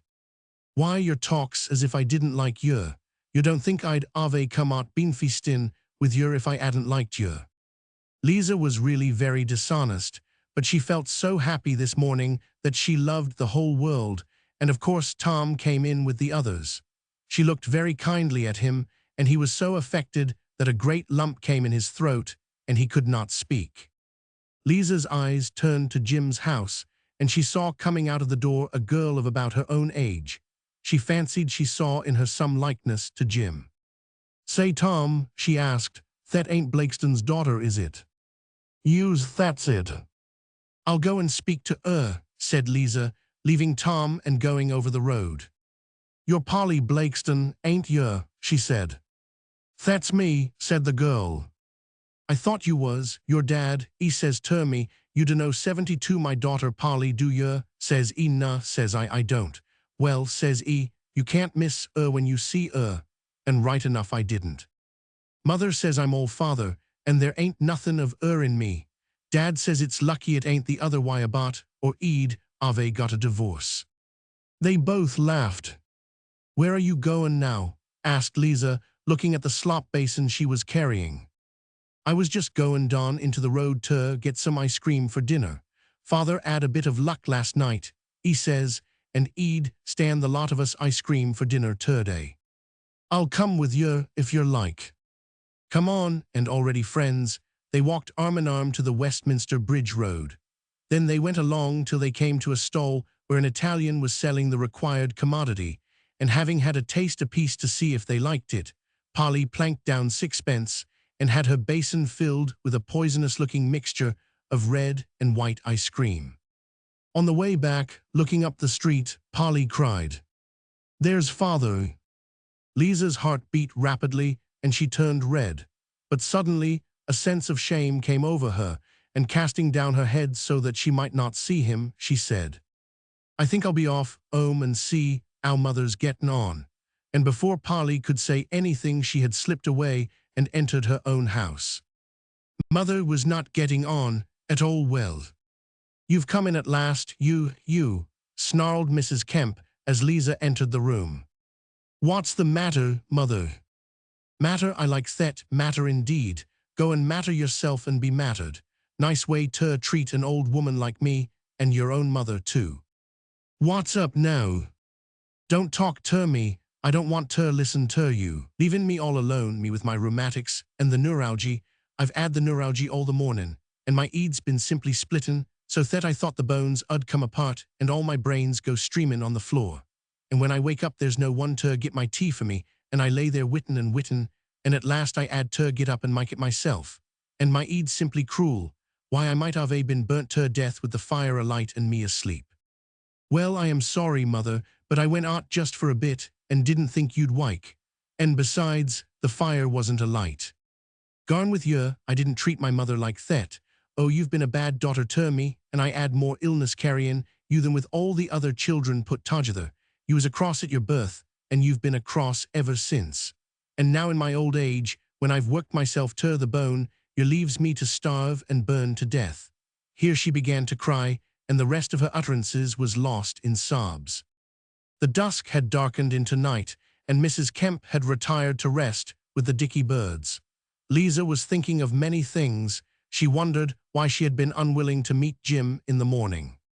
"I was a bally fool," she said to herself. It really seemed an age since the previous night, and all that had happened seemed very long ago. She had not spoken to Jim all day, and she had so much to say to him. Then, wondering whether he was about, she went to the window and looked out, but there was nobody there. She closed the window again and sat just beside it. The time went on, and she wondered whether he would come, asking herself whether he had been thinking of her as she of him. Gradually her thoughts grew vague, and a kind of mist came over 70 for them. She nodded. Suddenly she roused herself with a start, fancying she had heard something. She listened again, and in a moment the sound was repeated, 3 or 4 gentle taps on the window. She opened it quickly and whispered, "Jim." "That's me," he answered. "Come out." Closing the window, she went into the passage and opened the street door. It was hardly unlocked before Jim had pushed his way in. Partly shutting it behind him, he took her in his arms and hugged her to his breast. She kissed him passionately. "I thought you'd come tonight, Jim. Summat in my ear told me so, but you ave been long. I wouldn't come before, 'cause I thought there'd be people about. Kiss us." And again he pressed his lips to hers, and Liza nearly fainted with the delight of it. "Let's go for a walk, shall we?" he said. "All right," they were speaking in whispers. "You go into the road through the passage, and I'll go by the street." That's right." And kissing her once more, he slid out, and she closed the door behind him. Then going back to get her hat, she came again into the passage, waiting behind the door till it might be safe for her to venture. She had not made up her mind to risk it when she heard a key put in the lock, and she hardly had time to spring back to prevent herself from being hit by the opening door. It was a man, one of the upstairs lodgers. "Alloa," he said, "who's there?" "Mr. Odges, strikes me, you did give me a turn, I was just going out."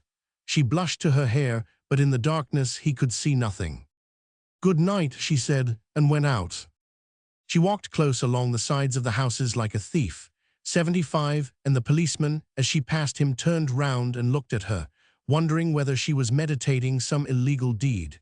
She breathed freely on coming into the open road, and seeing Jim skulking behind a tree, ran up to him, and in the shadows they kissed again. Thus began a time of love and joy.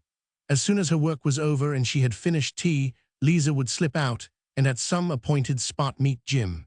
Usually it would be at the church, where the Westminster Bridge Road bends down to get to the river, and they would go off, arm in arm, till they came to some place where they could sit down and rest. Sometimes they would walk along the Albert Embankment to Battersea Park, and here sit on the benches, watching the children play. The female cyclist had almost abandoned Battersea for the parks on the other side of the river, but often enough one went by, and Liza, with the old-fashioned prejudice of her class, would look after the rider and make some remark about her, not seldom more forcible than ladylike. Both Jim and she liked children, and tiny, ragged urchins would gather round to have rides on the man's knees or mock fights with Liza. They thought themselves far away from anyone in Vere Street, but twice, as they were walking along, they were met by people they knew. Once it was two workmen coming home from a job at Vauxhall. Liza did not see them till they were quite near. She immediately dropped Jim's arm, and they both cast their eyes to the ground as the men passed, like ostriches, expecting that if they did not look, they would not be seen. "Do you see 'em, Jim?" asked Liza in a whisper when they had gone by. "I wonder if they see us." Almost instinctively she turned round, and at the same moment one of the men turned too. Then there was no doubt about it. "That did give me a turn," she said. "So it did me," answered Jim. "I simply went out all over." "We was bally fools," said Liza. "We oughter ave spoken to 'em. Do you think they'll let out?" They heard nothing of it.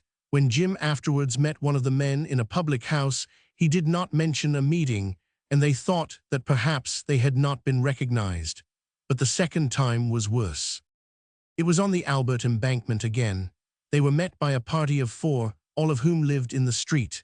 Liza's heart sank within her, for there was no chance of escape.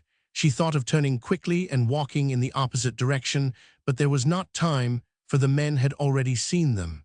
She whispered to Jim, "Back us up," and as they met, she said to one of the men, "Alloa there, where are you off to?" The men stopped, and one of them asked the question back. "Where are you off to?" "Me, oh, I've just been to the orspital. One of the gals at our place is queer, and so I says to myself, I'll go and see her." She faltered a little as she began, but quickly gathered herself together, lying fluently and without hesitation. "And when I come out," she went on, "'oo should I see just passin' the orspital but this 'ere cove, and 'e says to me, 'What cheer?' says 'e, 'I'm goin' to Vauxhall, come and walk a bit of the way with us.' 'Right,' says I don't mind if I do." One man winked, and another said, "Go it, Liza." She fired up with the dignity of outraged innocence. "What d'yer mean by that?" she said. "D'yer think I'm kiddin'?" "Kiddin'? No, you've only just come up from the country, ain't yer?" "Think I'm kidding? What d'yer think I want to kid for? Liars never believe anyone, that's fact." "Now then, Liza, don't be saucy." "Saucy, I'll smack yer in the eye if yer see much ter me."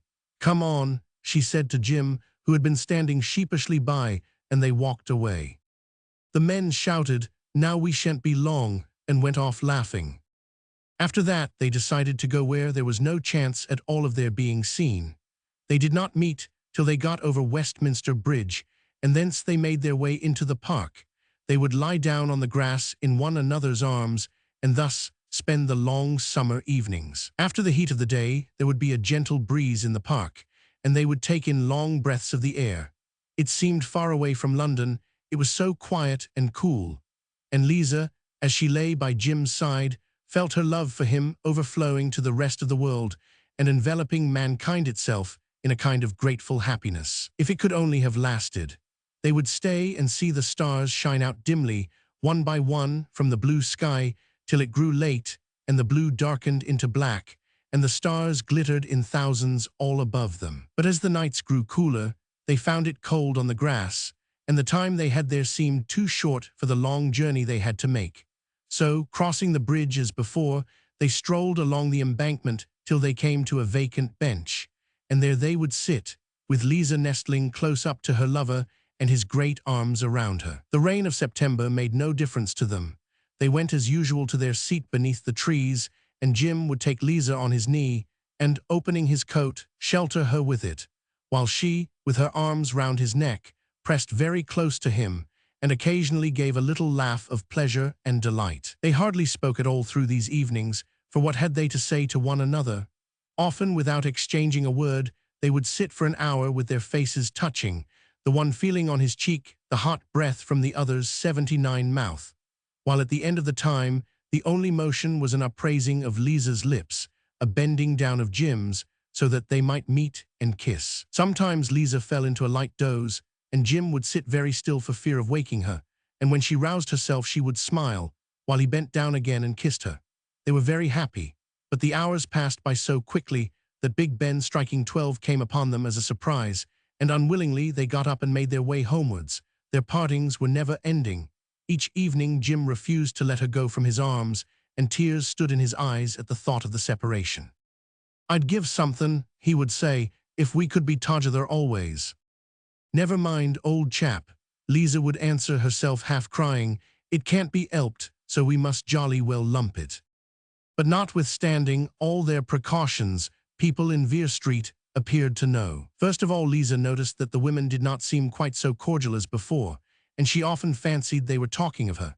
When she passed by they appeared to look at her, then say something or other, and perhaps burst out laughing. But when she approached, they would immediately stop speaking, and keep silence in a rather awkward, constrained manner.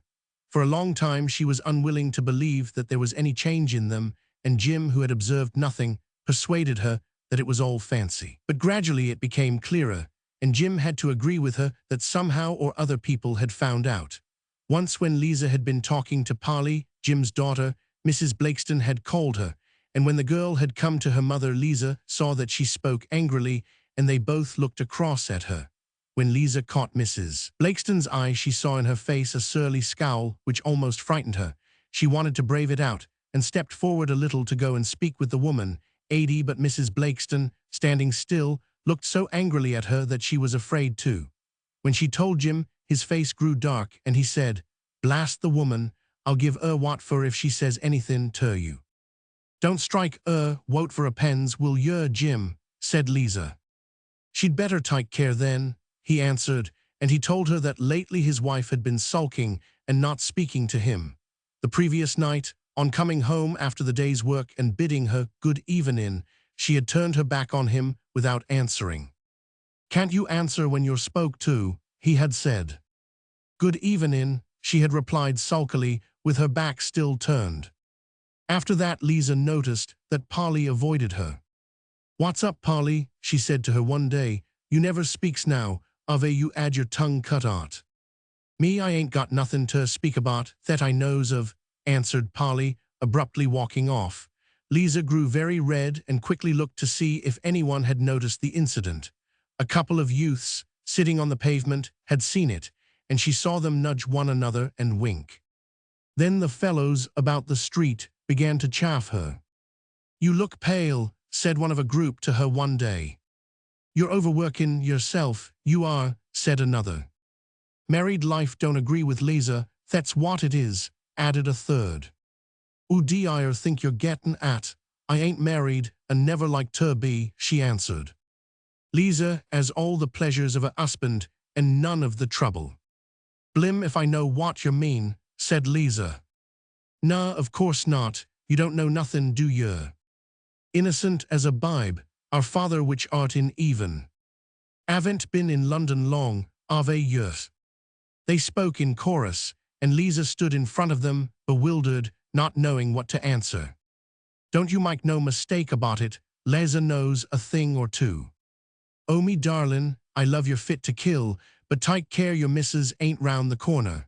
This was particularly bold, and they all laughed. Liza felt very uncomfortable and fiddled about with her apron, wondering how she should get away. Take care you don't get into trouble, that's all, said one of the men with burlesque gravity. You might give us a chance, Liza, you come out with me one evening. You oughter give us all a turn, just to show there's no ill feelin'. Blim if I know what you're all talking about. You're all barmy on the crumpet, said Liza indignantly, and turning her back on them, made for home. Among other things that had happened was Sally's marriage. One Saturday a little procession had started from Vere Street, consisting of Sally, in a state of giggling excitement, her fringe magnificent after a whole week of curling papers, clad in a perfectly new velveteen dress of the color known as electric blue, and Harry, rather nervous and ill at ease in the unaccustomed restraint of a collar. These two walked arm in arm, and were followed by Sally's mother and uncle, also arm in arm, and the procession was brought up by Harry's brother and a friend. They started with a flourish of trumpets and an old boot, and walked down the middle of Vere Street, accompanied by the neighbors' good wishes. But as they got into the Westminster Bridge Road and nearer to the church, the happy couple grew silent, and Harry began to perspire freely, so that his collar gave him perfect torture.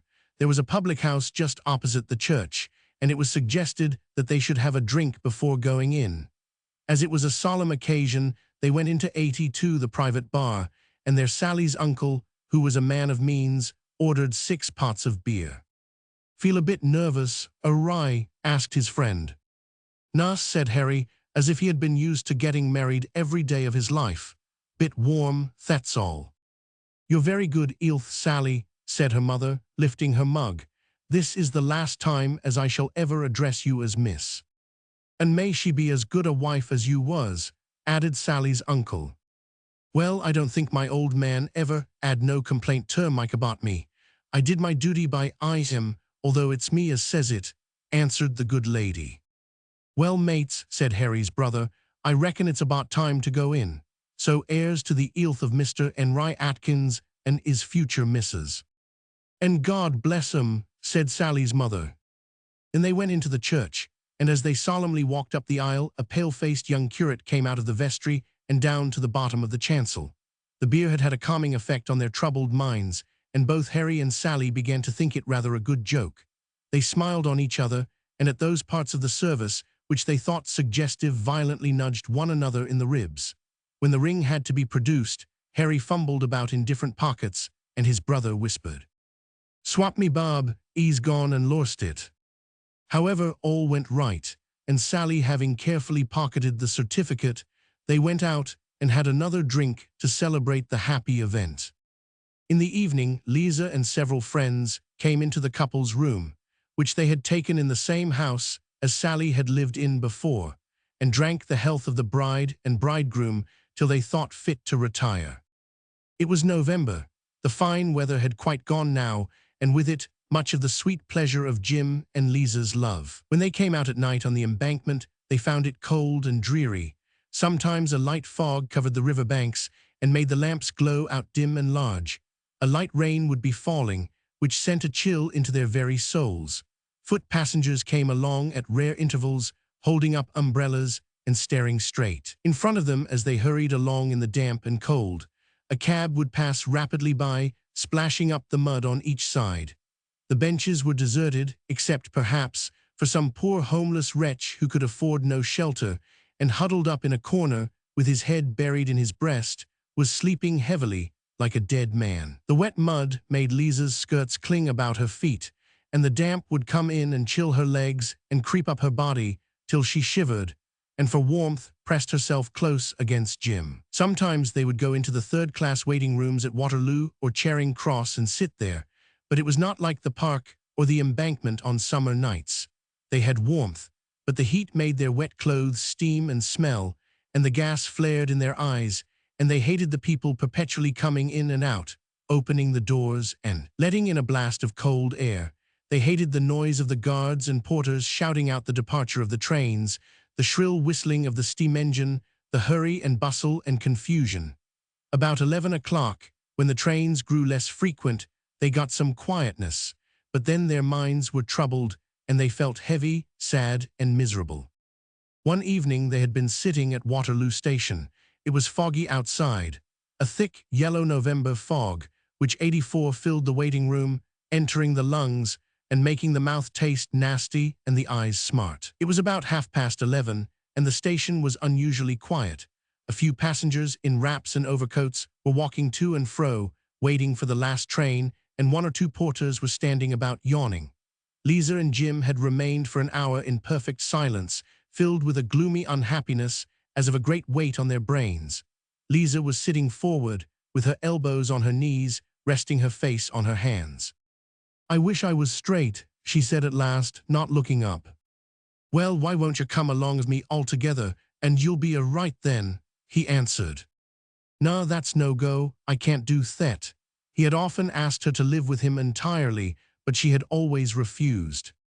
"You can come along with me, and I'll take a room in a lodging house in Holloway, and we can live there as if we was married." "What about your work?" "I can get work over the other side as well as I can air. I'm about sick of the way things is going on." "So am I, but I can't leave Mother." "She can come too." "Not when I'm not married. I shouldn't like to know as I'd gone wrong." "Well, I'll marry you. Swap me Bob, I wants her badly enough." "You can't, you're married already."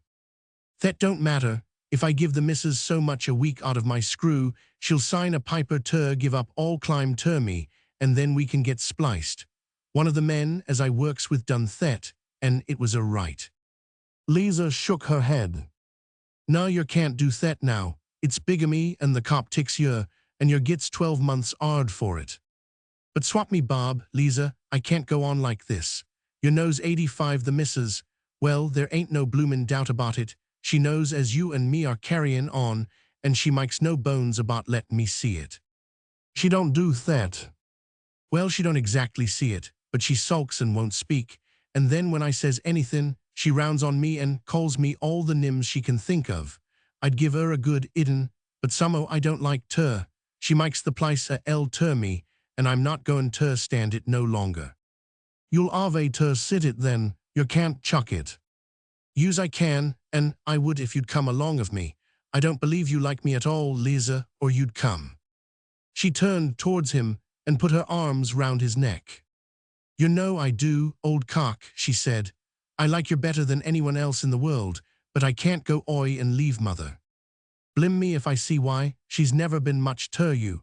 She makes your slave oi to pay the rent, and all the money she earns she boozes. That's true, she ain't been what you might call a good mother to me, but somehow she's my mother, and I don't like to leave her on her own now she's so old, and she can't do much with the rheumatics. And besides, Jim dear, it ain't only Mother, but there's your own kids, you can't leave them." He thought for a while, and then said, "You're about right there, Liza. I dunno if I could get on without the kids. If I could only take them and you two swap me Bob, I should be happy." Liza smiled sadly. "So you see, Jim, we're in a bloomin' hole, and there ain't no way out of it that I can see." He took her on his knees, and pressing her to him, kissed her very long and very lovingly.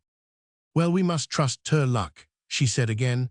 "Perhaps 86 somethin'll append soon, and everything'll come right in the end, when we gets 4 balls of worsted for a penny." It was past 12, and separating, they went by different ways along the dreary, wet, deserted roads till they came to Vere Street. The street seemed quite different to Liza from what it had been 3 months before. Tom, the humble adorer, had quite disappeared from her life. One day, 3 or 4 weeks after the August bank holiday, She saw him dawdling along the pavement, and it suddenly struck her that she had not seen him for a long time. But she had been so full of her happiness that she had been unable to think of anyone but Jim. She wondered at his absence, since before wherever she had been there was he certain to be also. She passed him, but to her astonishment he did not speak to her. She thought by some wonder he had not seen her, but she felt his gaze resting upon her. She turned back, and suddenly he dropped his eyes and looked down, walking on as if he had not seen her, but blushing furiously. "Tom," she said, "why don't you speak to me?" He started and blushed more than ever. "I didn't know you was there," he stuttered. "Don't tell me," she said, "what's up?" "Nothing as I knows of," he answered uneasily. "I ain't offended you, ave I, Tom?" "No, not as I knows of," he replied, looking very unhappy. "You don't ever come my way now," she said. "I didn't know as you wanted to see me. Garn, you knows I likes you as well as anybody." "You like so many people, Liza," he said, flushing.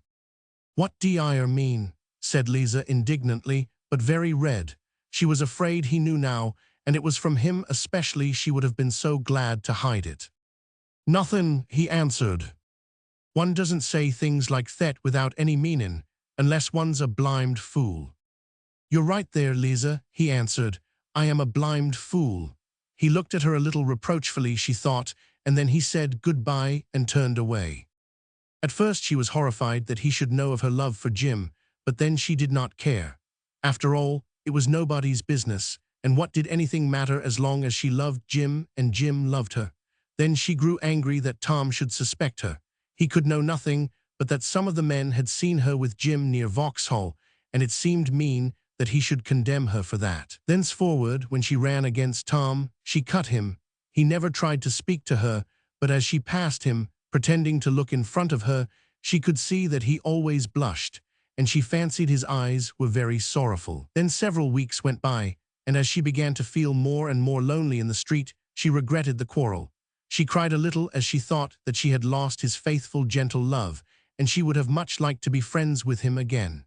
If he had only made some advance, she would have welcomed him so cordially, but she was too proud to go to him herself and beg him to forgive her, and then how could he forgive her? She had lost Sally too, for on her marriage Harry had made her give up the factory. He was a young man with principles worthy of a member of Parliament, and he had said, "A woman's place is 'er 'ome, and if 'er old man can't afford to keep 'er without 'er working in a factory, well, all I can say is that 'e'd better go and git single." "Quite right too," agreed his mother-in-law. "And what's more, she'll have a baby to look after soon, and that'll take 'er all 'er time. And there's no one as knows that better than me, for I've 'ad 12, to see nothing of 2 stills and 1 miss." Liza quite envied Sally her happiness, for the bride was 88, brimming over with song and laughter. Her happiness overwhelmed her. "I am 'appy," she said to Liza one day a few weeks after her marriage. "You dunno what a good sort of rye is. 'E's just a darlin', and there's no mystic in it. I don't care what other people see, but what I says is, there's nothing like marriage. Never a cross word passes his lips, and mother, as all 'er meals with us, and 'e says all the better. Well, I'm that 'appy I simply dunno if I'm standin' on my 'eed or on my 'eels." But alas, it did not last too long. Sally was not so full of joy when next Liza met her, and one day her eyes looked very much as if she had been crying. "What's the matter?" asked Liza, looking at her. "What have you been blubberin' about?" "Me," said Sally, getting very red. "Oh, I've got a bit of a toothache, and well, I'm rather a fool like, and it 'urt so much that I couldn't help cryin'." Liza was not satisfied, but could get nothing further out of her. Then one day it came out. It was a Saturday night, the time when women in Vere Street weep. Liza went up into Sally's room for a few minutes on her way to the Westminster Bridge Road, where she was to meet Jim. Harry had taken the top back room, and Liza, climbing up the second flight of stairs, called out as usual, "What ho, Sally?"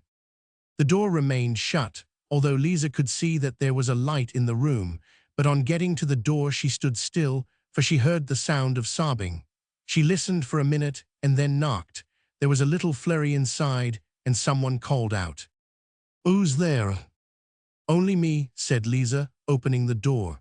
As she did so, she saw Sally rapidly wipe her eyes and put her handkerchief away. Her mother was sitting by her side, evidently comforting her. "What's up, Sal?" asked Liza. "Nothing," answered Sally, with a brave little gasp to stop the crying, turning her face downwards so that Liza should not see the tears in her eyes. But they were too strong for her, and quickly taking out her handkerchief, she hid her face in it and began to sob broken-heartedly. Liza looked at the mother in interrogation. "Oh, it's that man again," said the lady, snorting and tossing her head. "Not a rye?" asked Liza in surprise. "Not a rye, who is it if it ain't a rye, the villain?" "What's he been doin' then?" asked Liza again. "Beatin' that's what he's been doin'. Oh, the villain, he oughter be ashamed of hisself, he ought." "I didn't know he was like that," said Liza. "Didn't yer? I thought the old street knew it by now," said Mrs. Cooper indignantly. "Oh, he's a wrong 'un, he is." "It wasn't his fault," put in Sally amidst her sobs. "It's only because he's 'ad a little drop too much. He's a right when he's sober." "A little drop too much? I should just think he'd 'ad the beast. I'd give it I am if I was a man. They're all like that, husbands is all alike. They're a right when they're sober sometimes, but when they've got the liquor in 'em, they're beasts, and no mistake. I 'ad a husband myself for 25 years, and I know 'em." "Well, mother," sobbed Sally, "it was all my fault. I should have come home earlier." "No, it wasn't your fault at all. Just you look 'ere, Liza, this is what he done and call hisself a man. Just because Sally'd gone out to have a chat with Mrs. McLeod in the next ooze, when she come in he start banging her about. And me too, what d'yer think of that?" Mrs. Cooper was quite purple with indignation. "Yous," she went on, "that's a man for yer. Of course, I wasn't goin' to stand there and see my daughter Bane knocked about, it wasn't likely, was it? And he rounds on me, and he hits me with his fist, look 'ere." She pulled up her sleeves and showed 2 red and brawny arms. "He's bruised my arms, I thought he'd broken it at fust. If I hadn't put my arm up, he'd have got me on the eed, and he might have killed me. And I says to I.M., if you touch me again, I'll go to the police station, that I will." Well, that frightened I.M. a bit, and then didn't I let I.M. have it. "You call yourself a man," says I, "and you ain't fit to clean the drains out. You should have eared the language he used. 'You dirty old woman,' says he, 'you go away, you're always interfering with me.' Well, I don't like to repeat what he said, and that's the truth. And I says to I.M., I wish you'd never married my daughter, and if I'd known you was like this, I'd have died sooner than let you." "Well, I didn't know he was like that," said Liza. "He was a right at fust," said Sally. "Yous, they're always a right at fust, but to think it should have come to this now, when they ain't been married 3 months, and the first child not born yet, I think it's disgraceful." Liza stayed a little while longer, helping to comfort Sally, who kept pathetically taking to herself all the blame of the dispute, and then, bidding her good night and better luck, she slid off to meet Jim. When she reached the appointed spot, he was not to be found. She waited for some time, and at last saw him come out of the neighboring pub. "Good night, Jim," she said as she came up to him. "So you've turned up, have you?" he answered roughly, turning round. "What's the matter, Jim?" she asked in a frightened way, for he had never spoken to her in that manner. "Nice thing to keep me waitin' all night for you to come out." She saw that he had been drinking, and answered humbly, "I'm very sorry, Jim, but I went into Sally, and bloke had been knockin' her about, and so I sat with her a bit." "Knockin' her about, had he? And serve her damn well right too, and there's many more as could do with a good it'in." Liza did not answer. He looked at her, and then suddenly said, "Come in and have a drink." "No, I'm not thirsty. I don't want a drink," she answered. "Come on," he said angrily. "No, Jim, you've had quite enough already." "Who are you talking to?" he said. "Don't come if you don't want to. I'll go and have one by myself." "No, Jim, don't." She caught hold of his arm. "Use I shall," he said, going towards the pub, while she held him back. "Let me go, can't you? Let me go." He roughly pulled his arm away from her. As she tried to catch hold of it again, he pushed her back, and in the little scuffle caught her a blow over the face. Oh, she cried, you did urt. He was sobered at once. Liza, he said, I ain't urt you. She didn't answer, and he took her in his arms. Liza, I ain't urt you, ave I, say I ain't urt you. I'm so sorry, I beg your pardon, Liza. Right, old chap, she said, smiling charmingly on him. It wasn't the blow that urt me much, it was the way you was talkin'. I didn't mean it, Liza. He was so contrite, he could not humble himself enough. I 'ad another bloomin' row with the missus ternight, and then when I didn't find you 'ere, and I kept witten and witten, well, I fair downright lost my 'air. And I 'ad 2 or 3 pints of 4 Alf, and well, I dunno. Never mind, old cock, I can stand more than that as long as you loves me. He kissed her and they were quite friends again, but the little quarrel had another effect, which was worse for Liza. When she woke up next morning, she noticed a slight soreness over the ridge of bone under the left eye, and on looking in the glass saw that it was black and blue and green. She bathed it, but it remained and seemed to get more marked. She was terrified lest people should see it and kept indoors all day, but next morning it was blacker than ever. She went to the factory with her hat over her eyes and her head bent down. She escaped observation, but on the way home she was not so lucky. The sharp eyes of some girls noticed it first. What's the matter with your eye? Asked one of them. Me, answered Liza, putting her hand up as if in ignorance. Nothing that I knows of. 2 or 3 young men were standing by, and hearing the girl, looked up. Why, you've got a black eye, Liza. Me, I ain't got no black eye. Use you ave, how d'I get it? I dunno, said Liza, I didn't know I 'ad one. Garn tell us another, was the answer. One doesn't get a black eye without knowing how they got it. Well, I did fall against the chest of drawers yesterday. I suppose I must ave got it then. Oh yes, we believe that, don't we? I didn't know he was so handy with his dukes, did you, Ted? Asked one man of another. Liza felt herself grow red to the tips of her toes. Who? She asked. Never you mind, nobody you know. At that moment, Jim's wife passed and looked at her with a scowl. Liza wished herself 100 miles away and blushed more violently than ever. What are you blushin' about? Ingenuously asked one of the girls. And they all looked from her to Mrs. Blakeston and back again. Someone said, how about our Sunday boots on now? And a titter went through them. Liza's nerve deserted her. She could think of nothing to say, and a sob burst from her. To hide the tears which were coming from her eyes, she turned away and walked homewards. Immediately a great shout of laughter broke from the group, and she heard them positively screaming till she got into her own house. A few days afterwards, Liza was talking with Sally, who did not seem very much happier than when Liza had last seen her. "'E ain't what I thought 'e was," she said. "I don't mind sayin' that, but 'e 'as a lot to put up with. I expect I'm rather tryin' sometimes, and 'e means well. P'raps 'e'll be kinder like when the baby's born." "Cheer up, old gal," answered Liza, who had seen something of the lives of many married couples. "It won't seem so bad after you gets used to it. It's a bit disappointin' at fust, but you gets not to mind it." After a little, Sally said she must go and see about her husband's tea. She said goodbye, and then rather awkwardly, "Say, Liza, take care of yourself." "Take care of myself? Why?" asked Liza in surprise. "You know what I mean." "Nah, I'm darned if I do." "That there Mrs. Blakeston, she's looking out for you." "Mrs. Blakeston?" Liza was startled. She says she's going to give you something if she can get hold on you. I should advise you to take care." "Me," said Liza. Sally looked away, so as not to see the other's face. "She says as 'ow you've been messin' about with 'er old man." Liza didn't say anything, and Sally, repeating her goodbye, slid off. Liza felt a chill run through her. She had several times noticed a scowl and a look of anger on Mrs. Blakeston's face, and she had avoided her as much as possible, but she 95 had no idea that the woman meant to do anything to her. She was very frightened. A cold sweat broke out over her face. If Mrs. Blakeston got hold of her, she would be helpless. She was so small and weak, while the other was strong and muscular.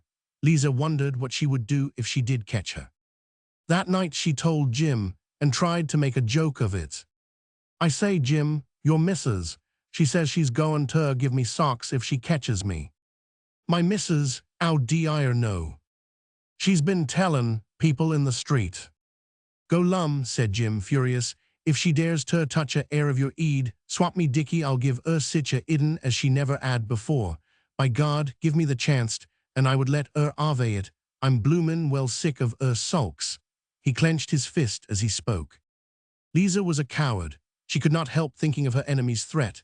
It got on her nerves, and she hardly dared go out for fear of meeting her. She would look nervously in front of her, quickly turning round if she saw in the distance anyone resembling Mrs. Blakeston.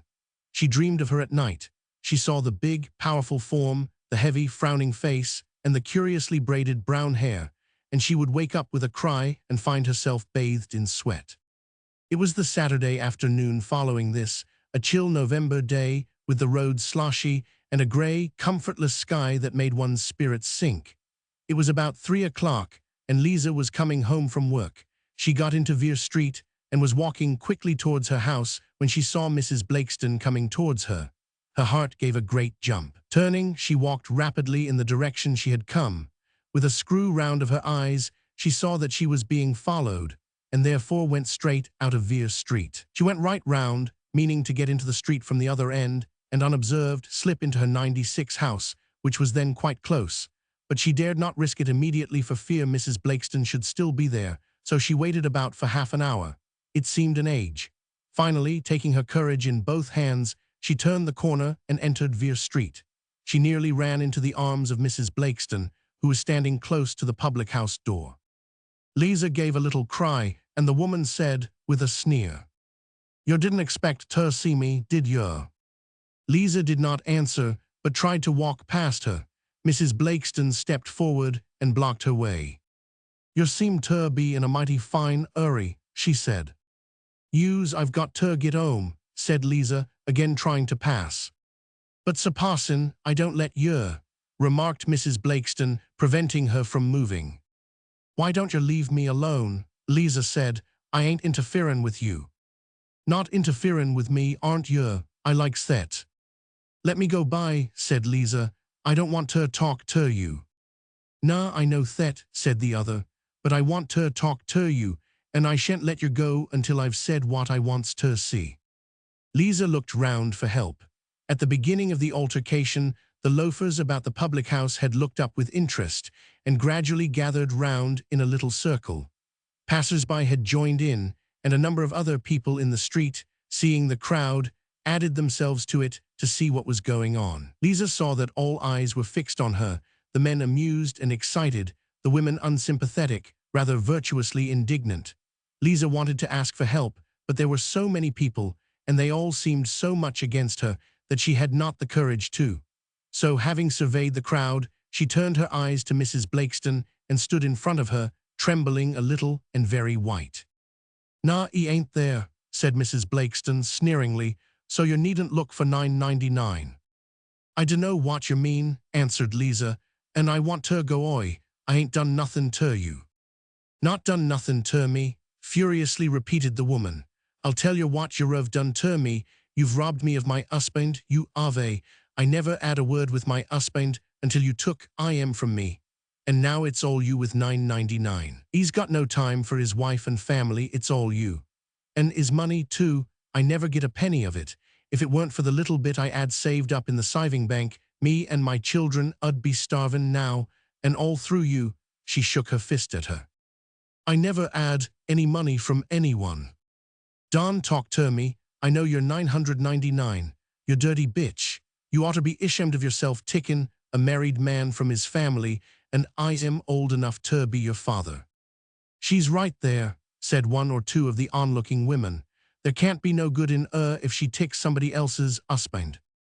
"I'll give it you," proceeded Mrs. Blakeston, getting more hot and excited, brandishing her fist, and speaking in a loud voice, hoarse with rage.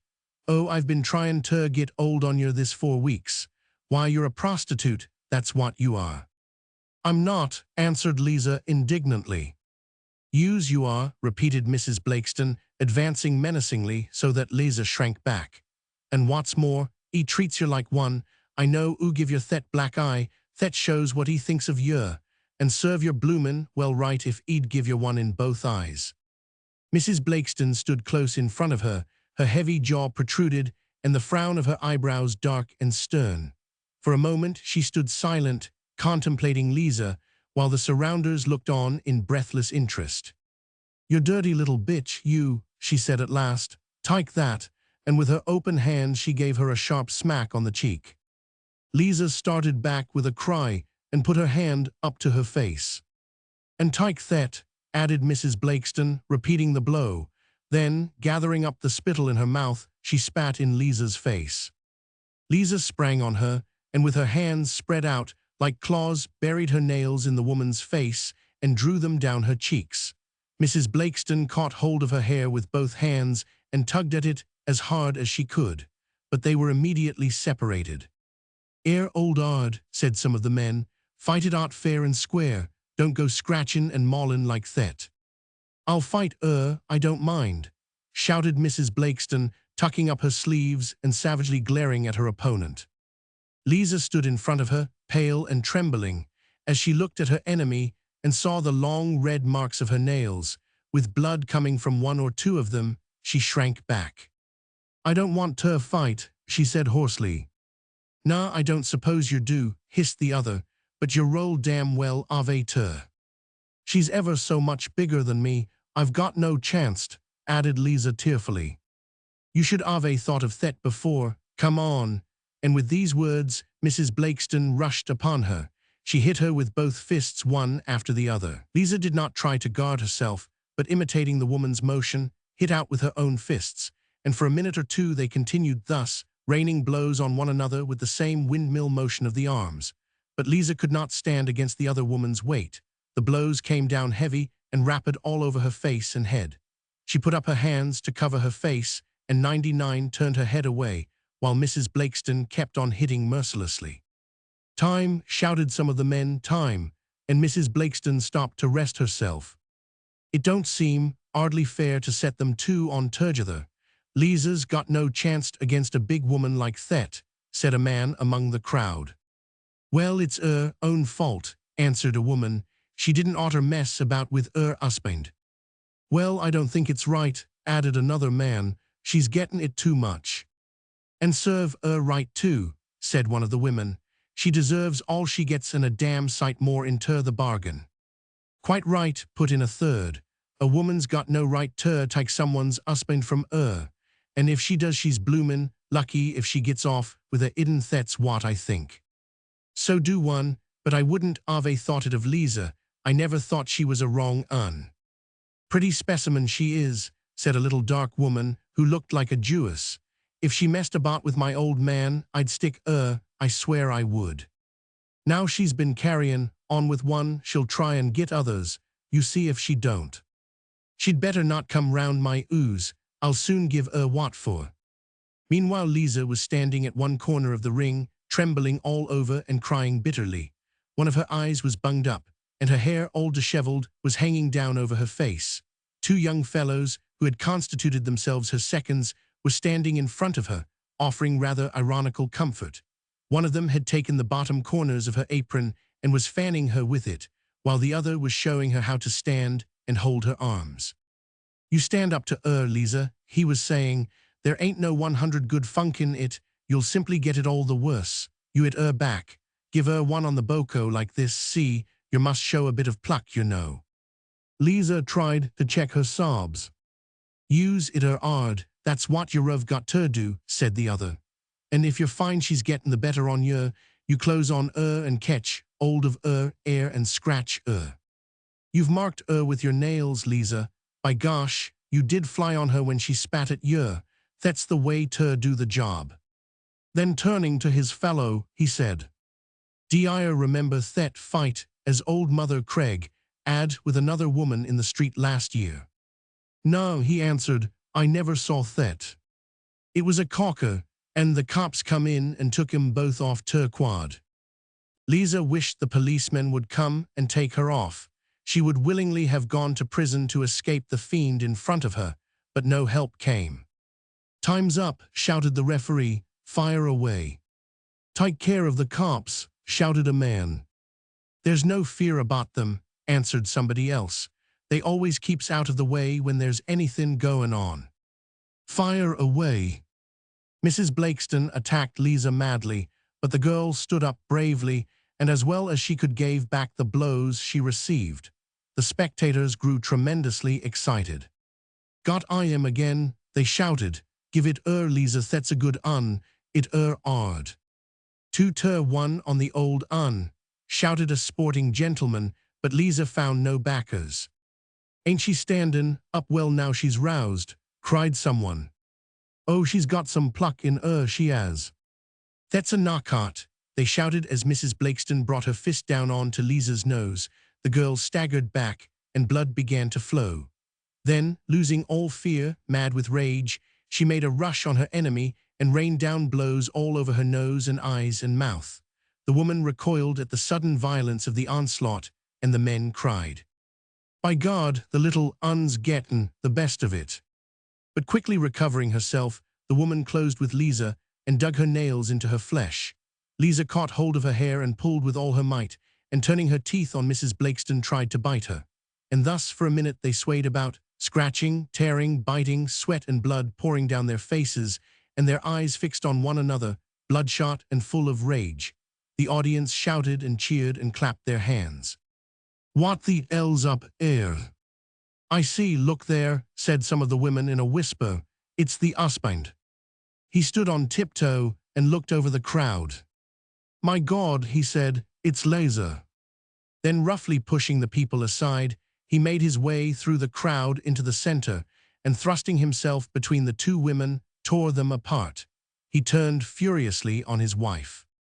By God, I'll give you something for this. And for a moment, they all three stood silently looking at one another. Another man had been attracted by the crowd, and he, too, pushed his way through.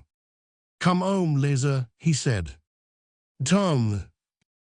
He took hold of her arm and led her through the people, who gave way to let her pass. They walked silently through the street, Tom very grave, Liza weeping bitterly. Oh, Tom, she sobbed after a while, I couldn't help it. Then, when her tears permitted, I did love I am so. When they got to the door, she plaintively said, Come in, and he followed her to her room. Here she sank onto a chair and gave herself up to her tears. Tom wetted the end of a towel and began wiping her face, grimy with blood and tears. She let him do it, just moaning amid her sobs. You are good to me, Tom. Cheer up, old gal, he said kindly, it's all over now. After a while, the excess of crying brought its cessation. She drank some water, and then taking up a broken handglass, she looked at herself, saying, I am a sight, and proceeded to wind up her hair. You have been good to me, Tom, she repeated, her voice still broken with sobs, and as he sat down beside her, she took his hand. Nah, I ain't, he answered. It's only what anybody have done. You know, Tom, she said, after a little silence, I'm so sorry I spoke cross-like when I met you in the street. You ain't spoke to me since. Oh, that's all over now, old Liddy, we needn't think of that. Oh, but I have treated you bad. I'm a regular wrong, I am. He pressed her hand without speaking. I say, Tom, she began after another pause, did you know that, well, you know, before today? He blushed as he answered. Use. She spoke very sadly and slowly. I thought you did, you seemed so cut up like when I used to meet you. You did love me then, Tom, didn't you? I do now, dearie, he answered. Ah, it's too late now, she sighed. D'yer know, Liza, he said, I just about kicked the life out of a feller 'cause he said you was messin' about with 999. And you knew I was. Use, but I wasn't goin' to have anyone say it before me. They've all rounded on me except you, Tom. I'd have done better if I'd taken you when you asked me. I shouldn't be where I am now if I had. Well, won't you now? Won't you have me now? Me after what's append? Oh, I don't mind about that. That don't matter to me if you'll marry me. I fair can't live without you, Liza, won't you? She groaned. No, I can't, Tom, it wouldn't be right. Why not, if I don't mind? Tom, she said, looking down, almost whispering, I'm like that, you know. What do you mean? She could scarcely utter the words. I think I'm in the family. Why? He paused a moment, then spoke again. Well, I don't mind, if you'll only marry me. No, I can't, Tom, she said, bursting into tears. I can't, but you are so good to me, I'd do anything to make it up to you. She put her arms round his neck and slid on to his knees. You know, Tom, I couldn't marry you now, but anything else. If you wants me to do anything else, I'll do it if it'll make you happy. He did not understand, but only said, You're a good gal, Liza, and bending down, he kissed her gravely on the forehead. Then with a sigh he lifted her down, and getting up left 100 for her alone. For a while she sat where he left her, but as she thought of all she had gone through, her loneliness and misery overcame her, the tears welled forth, and throwing herself on the bed, she buried her face in the pillows. Jim stood looking at Liza as she went off with Tom, and his wife watched him jealously. It's you're thinking about. Of course you'd ave like to take yourself, I know, and leave me to shift for myself. Shut up, said Jim, angrily turning upon her. I shan't shut up, she answered, raising her voice. Nice husband you are, go lum, as good as they make 'em. Nice thing to go and leave your wife and children for a thing like that. At your age too, you ought to be ashamed of yourself. Why, it's like messing about with your own daughter. By God, he ground his teeth with rage, if you don't leave me alone, I'll kick the life out of you. There, she said, turning to the crowd, there, see how he treats me, listen to that. I've been his wife for 20 years, and you couldn't ave add a better wife, and I've bore 9 children, yet say nothing of a miscarriage, and I've got another common, and that's how he treats me. Nice husband, ain't it? She looked at him scornfully, then again at the surrounders as if for their opinion. Well, I ain't going to stay here all night, get out of the light. He pushed aside the people who barred his way, and the one or two who growled a little at his roughness, looking at his angry face, were afraid to complain. Look at I am, said his wife. He's afraid, he is. See, I am slinking, like a bloomin' mongrel with his tail between his legs. Ah! She walked just behind him, shouting and brandishing her arms. You dirty beast, you, she yelled. Go foolin' about with a little girl. Ah! I wish you wasn't my husband. I wouldn't 105 be seen drowned with you if I could help it. You make me sick to look at you. The crowd followed them on both sides of the road, keeping at a discreet distance, but still eagerly listening. Jim turned on her once or twice and said, Shut up. But it only made her more angry.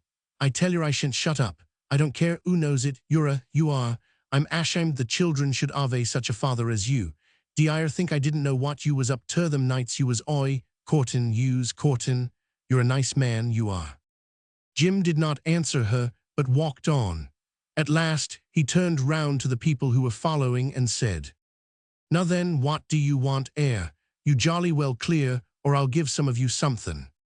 They were mostly boys and women, and at his words, they shrank back. He's afraid to see anything to me, jeered Mrs. Blakeston. He's a beauty.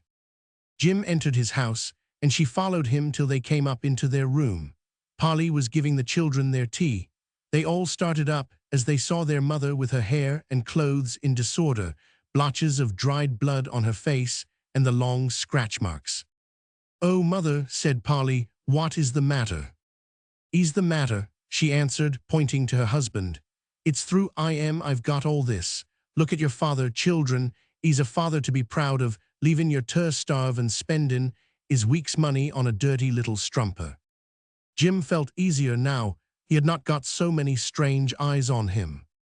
Now look, he said, I'm not going to stand this much longer, so just you take care. I ain't frightened of you. I know you'd like to kill me, but your roll gets strung up if you do. Nah, I won't kill you, but if I have any more of your sauce, I'll do the next thing to it. Touch me if you dare, she said. I'll have the law on you, and I shouldn't mind how many months ard you got. Be quiet, he said, and closing his hand, gave her a heavy blow in the chest that made her stagger. "Oh, you," she screamed. She seized the poker, and in a fury of rage rushed at him. "Would you?" he said, catching hold of it and wrenching it from her grasp. He threw it to the end of the room and grappled with her. For a moment they swayed about from side to side, then with an effort he lifted her off her feet and threw her to the ground. But she caught hold of him, and he came down on the top of her. She screamed as her head thumped down on the floor, and the children, who were standing huddled up in a corner, terrified, screamed too. Jim caught hold of his wife's head and began beating it against the floor. She cried out, "You're killing me, help, help." Polly, in terror, ran up to her father and tried to pull him off. "Father, don't it anything but that, for God's sake." "Leave me alone," he said, "or I'll give you something too." She caught hold of his arm, but Jim, still kneeling on his wife, gave Polly a backhanded blow which sent her staggering back. "Take that." Polly ran out of the room, downstairs to the first-floor front, where 2 men and 2 women were sitting at tea. "Oh, come and stop father," she cried. "'E's killin' mother." "Why, what's 'e doin'?" "Oh, 'e's got 'er on the floor, and 'e's bangin' 'er 'ead. 'E's payin' 'er out for givin' Liza Kemp a 'idden." One of the women started up and said to her husband, "Come on, John, you go and stop it." "Don't you, John," said the other man. "When a man's jiven, 'is wife socks it's best not to interfere." "But 'e's killin' 'er," repeated Polly, trembling with fright. "Garn," rejoined the man, "she'll get over it, and p'raps she deserves it for all you know." John sat undecided, looking now at Polly, now at his wife, and now at the other man. "Oh, do be quick, for God's sake," said Polly. At that moment, a sound as of something smashing was heard upstairs, and a woman's shriek. Mrs. Blakeston, in an effort to tear herself away from her husband, had knocked up against the wash-hand stand, and the whole thing had crashed down. "Go on, John," said the wife. "No, I ain't goin'. I shan't do no good, and 'e'll only round on me." "Well, you are a bloomin' lot of cowards, that's all I can say," indignantly answered the wife. "But I ain't goin' to see a woman murdered. I'll go and stop 999. With that she ran upstairs and threw open the door. Jim was still kneeling on his wife, hitting her furiously, while she was trying to protect her head and face with her hands. "Leave off," shouted the woman. Jim looked up. "Who the devil are you?" he said. "Leave off, I tell you. Aren't you ashamed of yourself, knocking a woman about like that?" And she sprang at him, seizing his fist. "Let go," he said, "or I'll give you a bit." "You'd better not touch me," she said. "You dirty coward. Why, look at her, she's almost senseless." Jim stopped and gazed at his wife. He got up and gave her a kick. "Get up," he said, but she remained huddled up on the 108th floor, moaning feebly. The woman from downstairs went on her knees and took her head in her arms. "Never mind, Mrs. Blakeston, 'e's not goin' to touch you. 'Ere, drink this little drop of water." Then turning to Jim, with infinite disdain, "You dirty blackguard, you. If I was a man, I'd give you something for this." Jim put on his hat and went out, slamming the door, while the woman shouted after him, "Good riddance." "Lord love you," said Mrs. Kemp, "what is the matter?" She had just come in, and opening the door had started back in surprise at seeing Liza on the bed, all tears. Liza made no answer, but cried as if her heart were breaking. Mrs. Kemp went up to her and tried to look at her face. "Don't cry, dearie, tell us what it is." Liza sat up and dried her eyes. "I am so unhappy." "What have you been doing to your face, my?" "Nothing." "Garn, you can't have got a face like that all by itself." "I 'ad a bit of a scrimmage with a woman down the street," sobbed out Liza. "She has give you a doing, and you're all upset, and look at your eye. I brought in a little bit of steak for tomorrow's dinner. You just cut a bit off and put it over your optic, that'll soon put it right. I always used to do that myself when me and your poor father 'ad words. Oh, I'm all over in a tremble, and my 'ead, my 'ead does feel bad." "I know what you want," remarked Mrs. Kemp, nodding her head, "and it so appends as I've got the very thing with me." She pulled a medicine bottle out of her pocket and taking out the cork smelt it. That's good stuff, none of your firewater or your methylated spirit. I don't often indulge in sich things, but when I do I likes to ave the best. She handed the bottle to Liza, who took a mouthful and gave it her back. She had a drink herself and smacked her lips. That's good stuff, ave a drop more. Nah, said Liza, I ain't used her drinkin' spirits. She felt dull and miserable, and a heavy pain throbbed through her head. If she could only forget. Nah, I know you're not, but bless your soul, that one hurt you. It'll do you no end of good. Why, often when I've been feelin' that done up that I didn't know what to do with myself, I've just add a little drop of whiskey or gin. I'm not particular what spirit it is, and it's pulled me up wonderful. Liza took another sip, a slightly longer one. It burnt as it went down her throat and sent through her a feeling of comfortable warmth. I really do think it's doing me good, she said, wiping her eyes and giving a sigh of relief as the crying ceased. I knew it would. Take my word for it, if people took a little drop of spirits in time, there'd be much less sickness about. They sat for a while in silence, then Mrs. Kemp remarked, You know, Liza, it strikes me as 'ow we could do with a drop more. You not bane in the habit of tickin' anything. I only brought just this little drop for me, and it ain't took us long to finish that up. But as you're an invalid like, we'll get a little more this time. It's sure to turn out useful. But you ain't got nothin' to put it in. Use I ave, answered Mrs. Kemp. There's that bottle as they gives me at the orspital. Just empty the medicine out into the pile and wash it out, and I'll take it round to the pub myself. Liza, when she was left alone, began to turn things over in her mind. She did not feel so utterly unhappy as before, for the things she had gone through seemed further away. After all, she said, it don't so much matter. Mrs. Kemp came in. Ave a little drop more, Liza, she said. Well, I don't mind if I do. I'll get some tumblers, shall I? There's no mistake about it, she added, when she had taken a little. It do buck you up. You're right, Liza, you're right. And you wanted it badly. Fancy you 'avin' a fight with a woman. Oh, I've 'ad some in my day, but then I wasn't a little bit of a thing like you is. I wish I'd been there. I wouldn't have stood by and looked on while my daughter was gettin' the worst of it. Although I'm turned 65 and gettin' on for 66, I'd have said to her, if you touch my daughter you'll have me to deal with, so just look out. She brandished her glass, and that reminding her, she refilled it and Liza's. Ah, Liza, she remarked, you're a chip of the old block. To see you settin' there and 'avin' your little drop, it makes me feel as if I was livin' a better life. You used to be rather hard on me, Liza, 'cause I took a little drop on Saturday nights. And mind, I don't see I didn't take a little drop too much sometimes.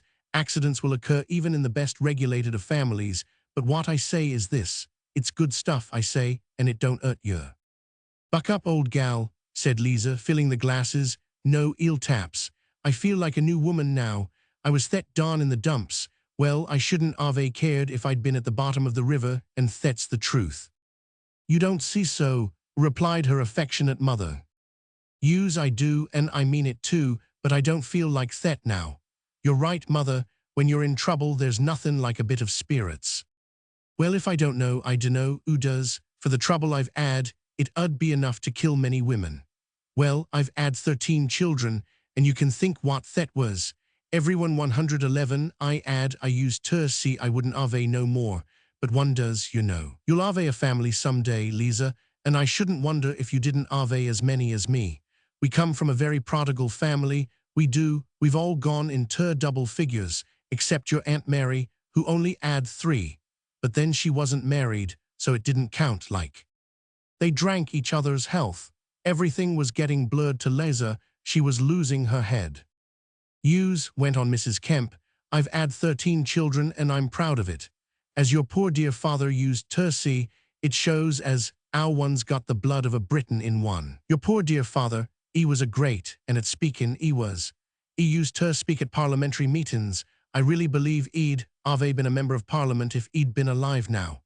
Well, as I was saying, your father, he used to see, none of your small families for me, I don't approve of them. Says he was a man of very big principles, and by politics he was a radical. No, says he, when he got talking, when a man can have a family risen into double figures, It shows he's got the backbone of a Briton in 999. That's the stuff as built up England's name and glory. When one thinks of the mighty British Empire, says E, on which the sun never sets from morning till night, one as ter be proud of herself, and one as ter do one's duty in that walk of life in which it has pleased Providence ter set one, and every man's first duty is ter get as many children as E bloomin' well can. Lord love yer, E could talk, I can tell yer. Drink up, mother, said Liza. You're not Alf drinkin'. She flourished the bottle. I don't care a twopenny ang for all them blokes. I'm quite 'appy, and I don't want anything else. I can see you're my daughter now, said Mrs. Kemp. When you used her round on me, I used her think as 'ow if I hadn't carried you for 9 months, it must ave been some mistake, and you wasn't my daughter at all. When you come 112 ter think of it, a man, he don't know if it's his child or somebody else's, but you can't deceive a woman like that. You couldn't palm off somebody else's kid on her. I am beginning to feel quite lively, said Liza. I dunno what it is, but I feel as if I wanted to laugh till I fairly split my sides. And she began to sing, for he's a jolly good fella, for he's a jolly good fella. Her dress was all disarranged, her face covered with the scars of scratches, and clots of blood had fixed under her nose. Her eye had swollen up so that it was nearly closed, and red. Her hair was hanging over her face and shoulders, and she laughed stupidly and leered with heavy, sodden ugliness. Decide, I can't afford a carriage. But you'll look neat on the seat of a bicycle midday for 2. She shouted out the tunes, beating time on the table, and her mother, grinning, with her thin, grey hair hanging dishevelled over her head, joined in with her weak, cracked voice. Oh, dem golden kippers, oh. Then Liza grew more melancholy and broke into Auld Lang Syne. Should old acquaintance be forgot and never brought to mind? For Auld Lang Syne. Finally they both grew silent, and in a little while there came a snore from Mrs. Kemp. Her head fell forward to her chest. Liza tumbled from her chair onto the bed, and sprawling across it fell asleep. Although I am drunk and bad, be you kind. Cast a glance at this heart, which is bewildered and distressed. O God, take away from my mind my cry and my complaint. Offer wine, and take sorrow from my remembrance. Offer wine. About the middle of the night Liza woke.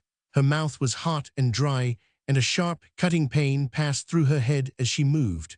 Her mother had evidently roused herself, for she was lying in bed by her side, partially undressed, with all the bedclothes rolled round her. Liza shivered in the cold night, and taking off some of her things, her boots, her skirt and jacket, got right into bed.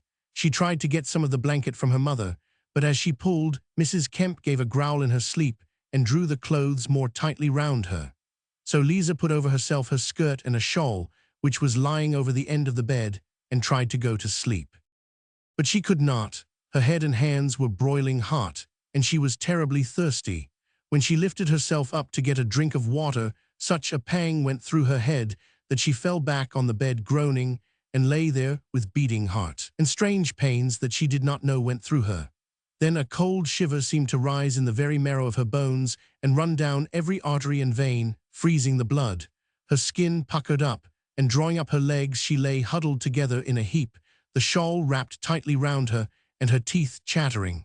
Shivering, she whispered, "Oh, I'm so cold, so cold. Mother, give me some clothes, I shall die of the cold. Oh, I'm freezing." But after a while, the cold seemed to give way, and a sudden heat seized her, flushing her face, making her break out into perspiration, so that she threw everything off and loosened the things about her neck. "Give us a drink," she said. "Oh, I'd give anything for a little drop of water." There was no one to hear. Mrs. Kemp continued to sleep heavily, occasionally breaking out into a little snore. Liza remained there, now shivering with cold, now panting for breath, listening to the regular, heavy breathing by her side, and in her pain she sobbed.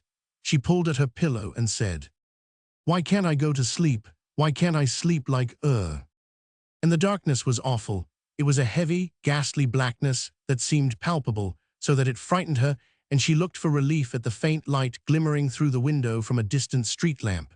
She thought the night would never end, The minutes seemed like hours, and she wondered how she should live through till morning, and strange pains that she did not know went through her.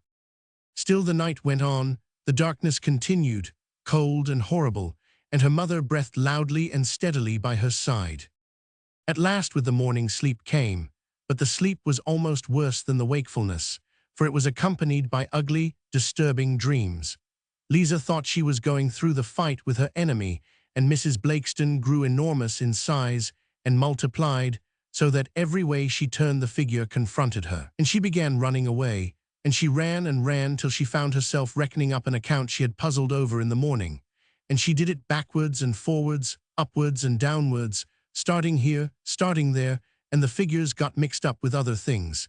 And she had to begin over again, and everything jumbled up, and her head whirled, till finally, with a start, she woke. The darkness had given way to a cold, grey dawn. Her uncovered legs were chilled to the bone, and by her side she heard again the regular, nasal breathing of the drunkard. For a long while she lay where she was, feeling very sick and ill, but better than in the night. At last her mother woke. "Liza," she called. "Yous, mother," she answered feebly. "Get us a cup of tea, will yer?" "I can't, mother, I'm 99s. "Garn," said Mrs. Kemp in surprise, then looking at her, "Swap me Bob, what's up with yer? Why your cheeks is flushed and your forehead, it is 'ot. What's the matter with yer, gal?" "I dunno," said Liza. "I've been thet bad all night, I thought I was goin' ter die." "I know what it is," said Mrs. Kemp, shaking her head. "The fact is, you ain't used ter drinkin', and of course it's upset yer. Now me, why I'm as fresh as a desai. Take my word, there ain't no good in teetotalism. It finds your art in the end, and it's found you art." Mrs. Kemp considered it a judgment of Providence. She got up and mixed some whiskey and water. "'Ere, drink this," she said. "When one's 'ad a drop too much at night, there's nothin' like havin' a drop more in the mornin' ter put one right. It just acts like magic." "Take it oi," said Liza, turning from it in disgust. "The smell of it gives me the sick. I'll never touch spirits again." "Ah, that's what we all says sometime in our lives, but we does, and what's more we can't do without it. Why me, the 'ard life I've 'ad." It is unnecessary to repeat Mrs. Kemp's repetitions. Liza did not get up all day. Tom came to inquire after her and was told she was very 99. Liza plaintively asked whether anyone else had been and sighed a little when her mother answered no. But she felt too ill to think much or trouble much about anything. The fever came again as the day wore on, and the pains in her head grew worse. Her mother came to bed and quickly went off to sleep, leaving Liza to bear her agony alone.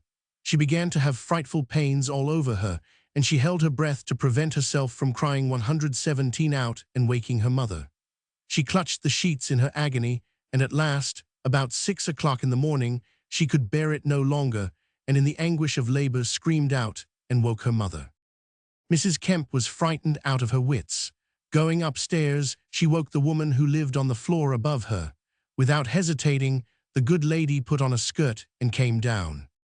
"She's 'ad a miss," she said, after looking at Liza. "Is there anyone you could send to the orspital?" "Nah, I dunno who I could get at this hour." "Well, I'll get my old man Turgo." She called her husband and sent him off. She was a stout, middle-aged woman, rough-visaged and strong-armed. Her name was Mrs. Hodges. "It's lucky you came ter me," she said when she had settled down. "I go out nursin', you know, so I know all about it."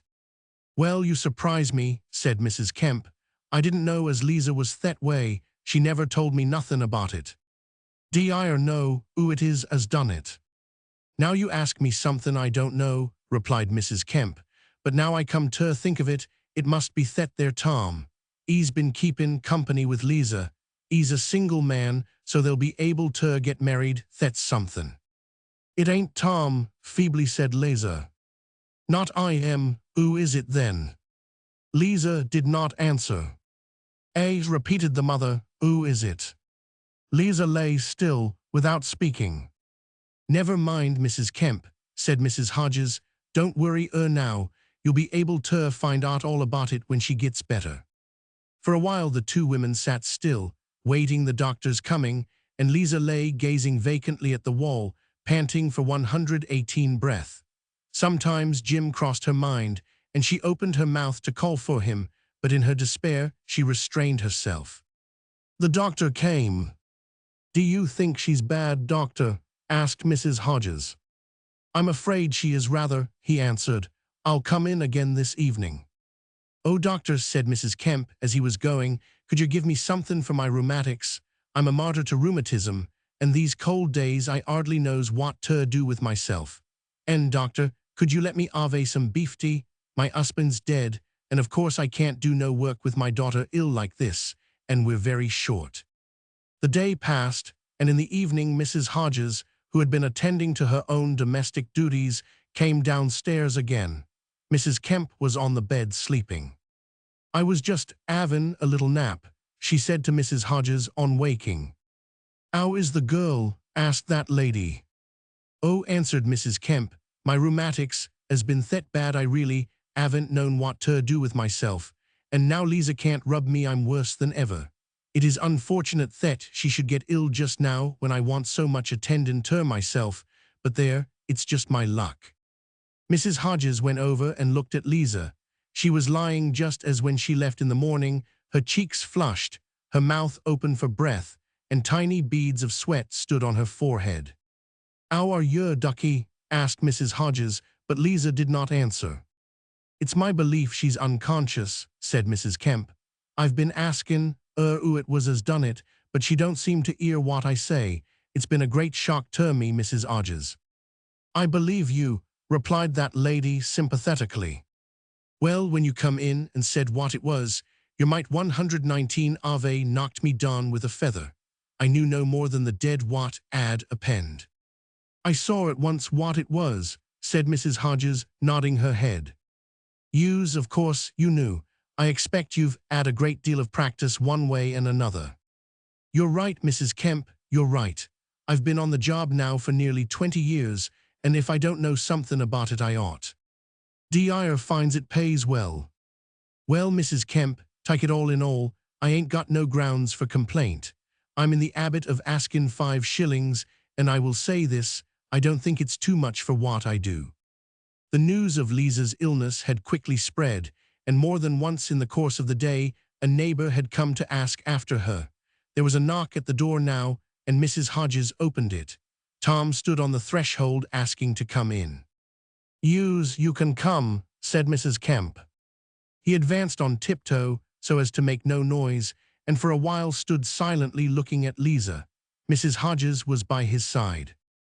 "Can I speak to her?" he whispered. "She can't hear you." He groaned. "D'yer think she'll get her right?" he asked.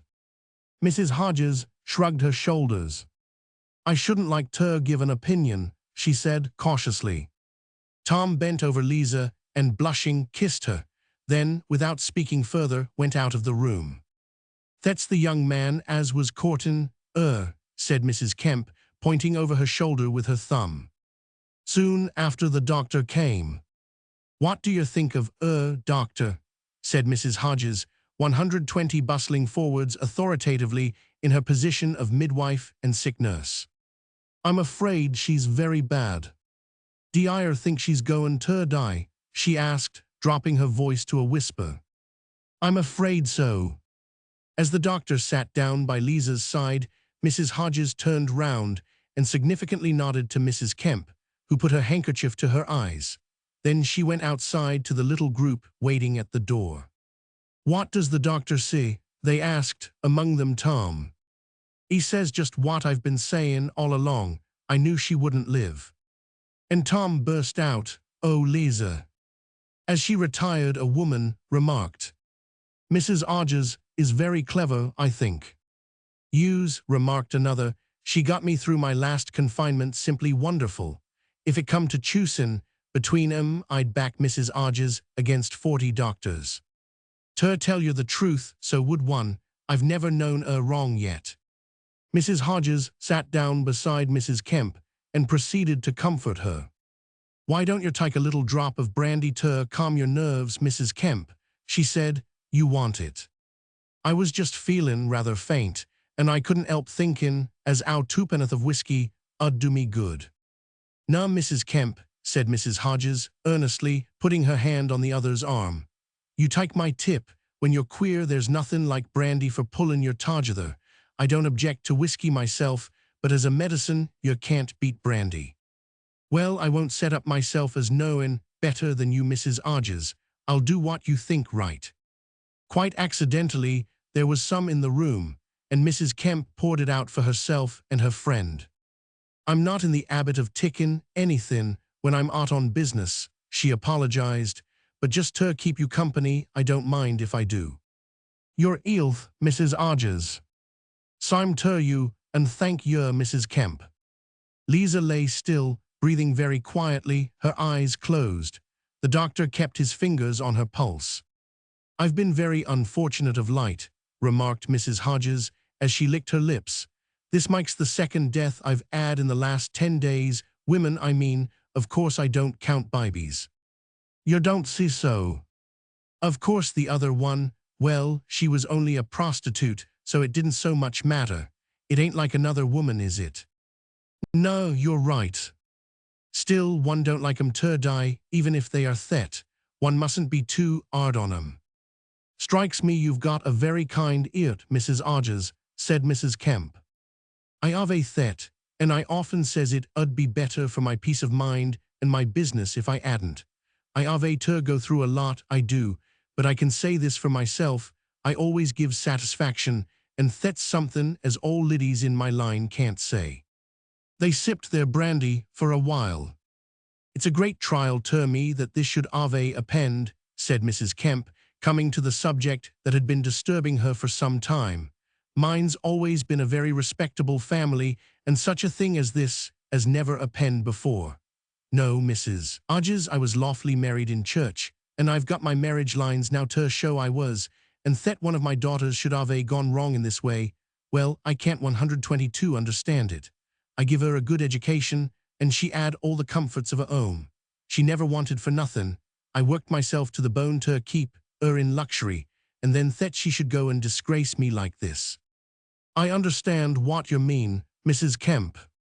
I can tell you my family was very respectable, and my husband, he earned 25 shillings a week, and was in the same place 17 years, and his employers sent a beautiful wreath to put on his coffin, and they tell me they never had such a good workman and sich and once man before, and me, well, I can see this, I've done my duty by the girl, and she's never learnt anything but good from me. Of course I ain't always been in what you might call flourishing circumstances, but I've always set her a good example, as she could tell you so herself if she wasn't speechless." Mrs. Kemp paused for a moment's reflection. "As they see in the Bible," she finished, "it's enough to make one's grey hairs go down into the ground in sorrow. I can show you my marriage certificate. Of course one doesn't like to say much, because of course she's very bad, but if she got well, I should have given her a talking to." There was another knock. "Do go and see who that is. I can't, on account of my rheumatics." Mrs. Hodges opened the door. It was Jim. He was very white, and the blackness of his hair and beard, contrasting with the deathly pallor of his face, made him look ghastly. Mrs. Hodges stepped back.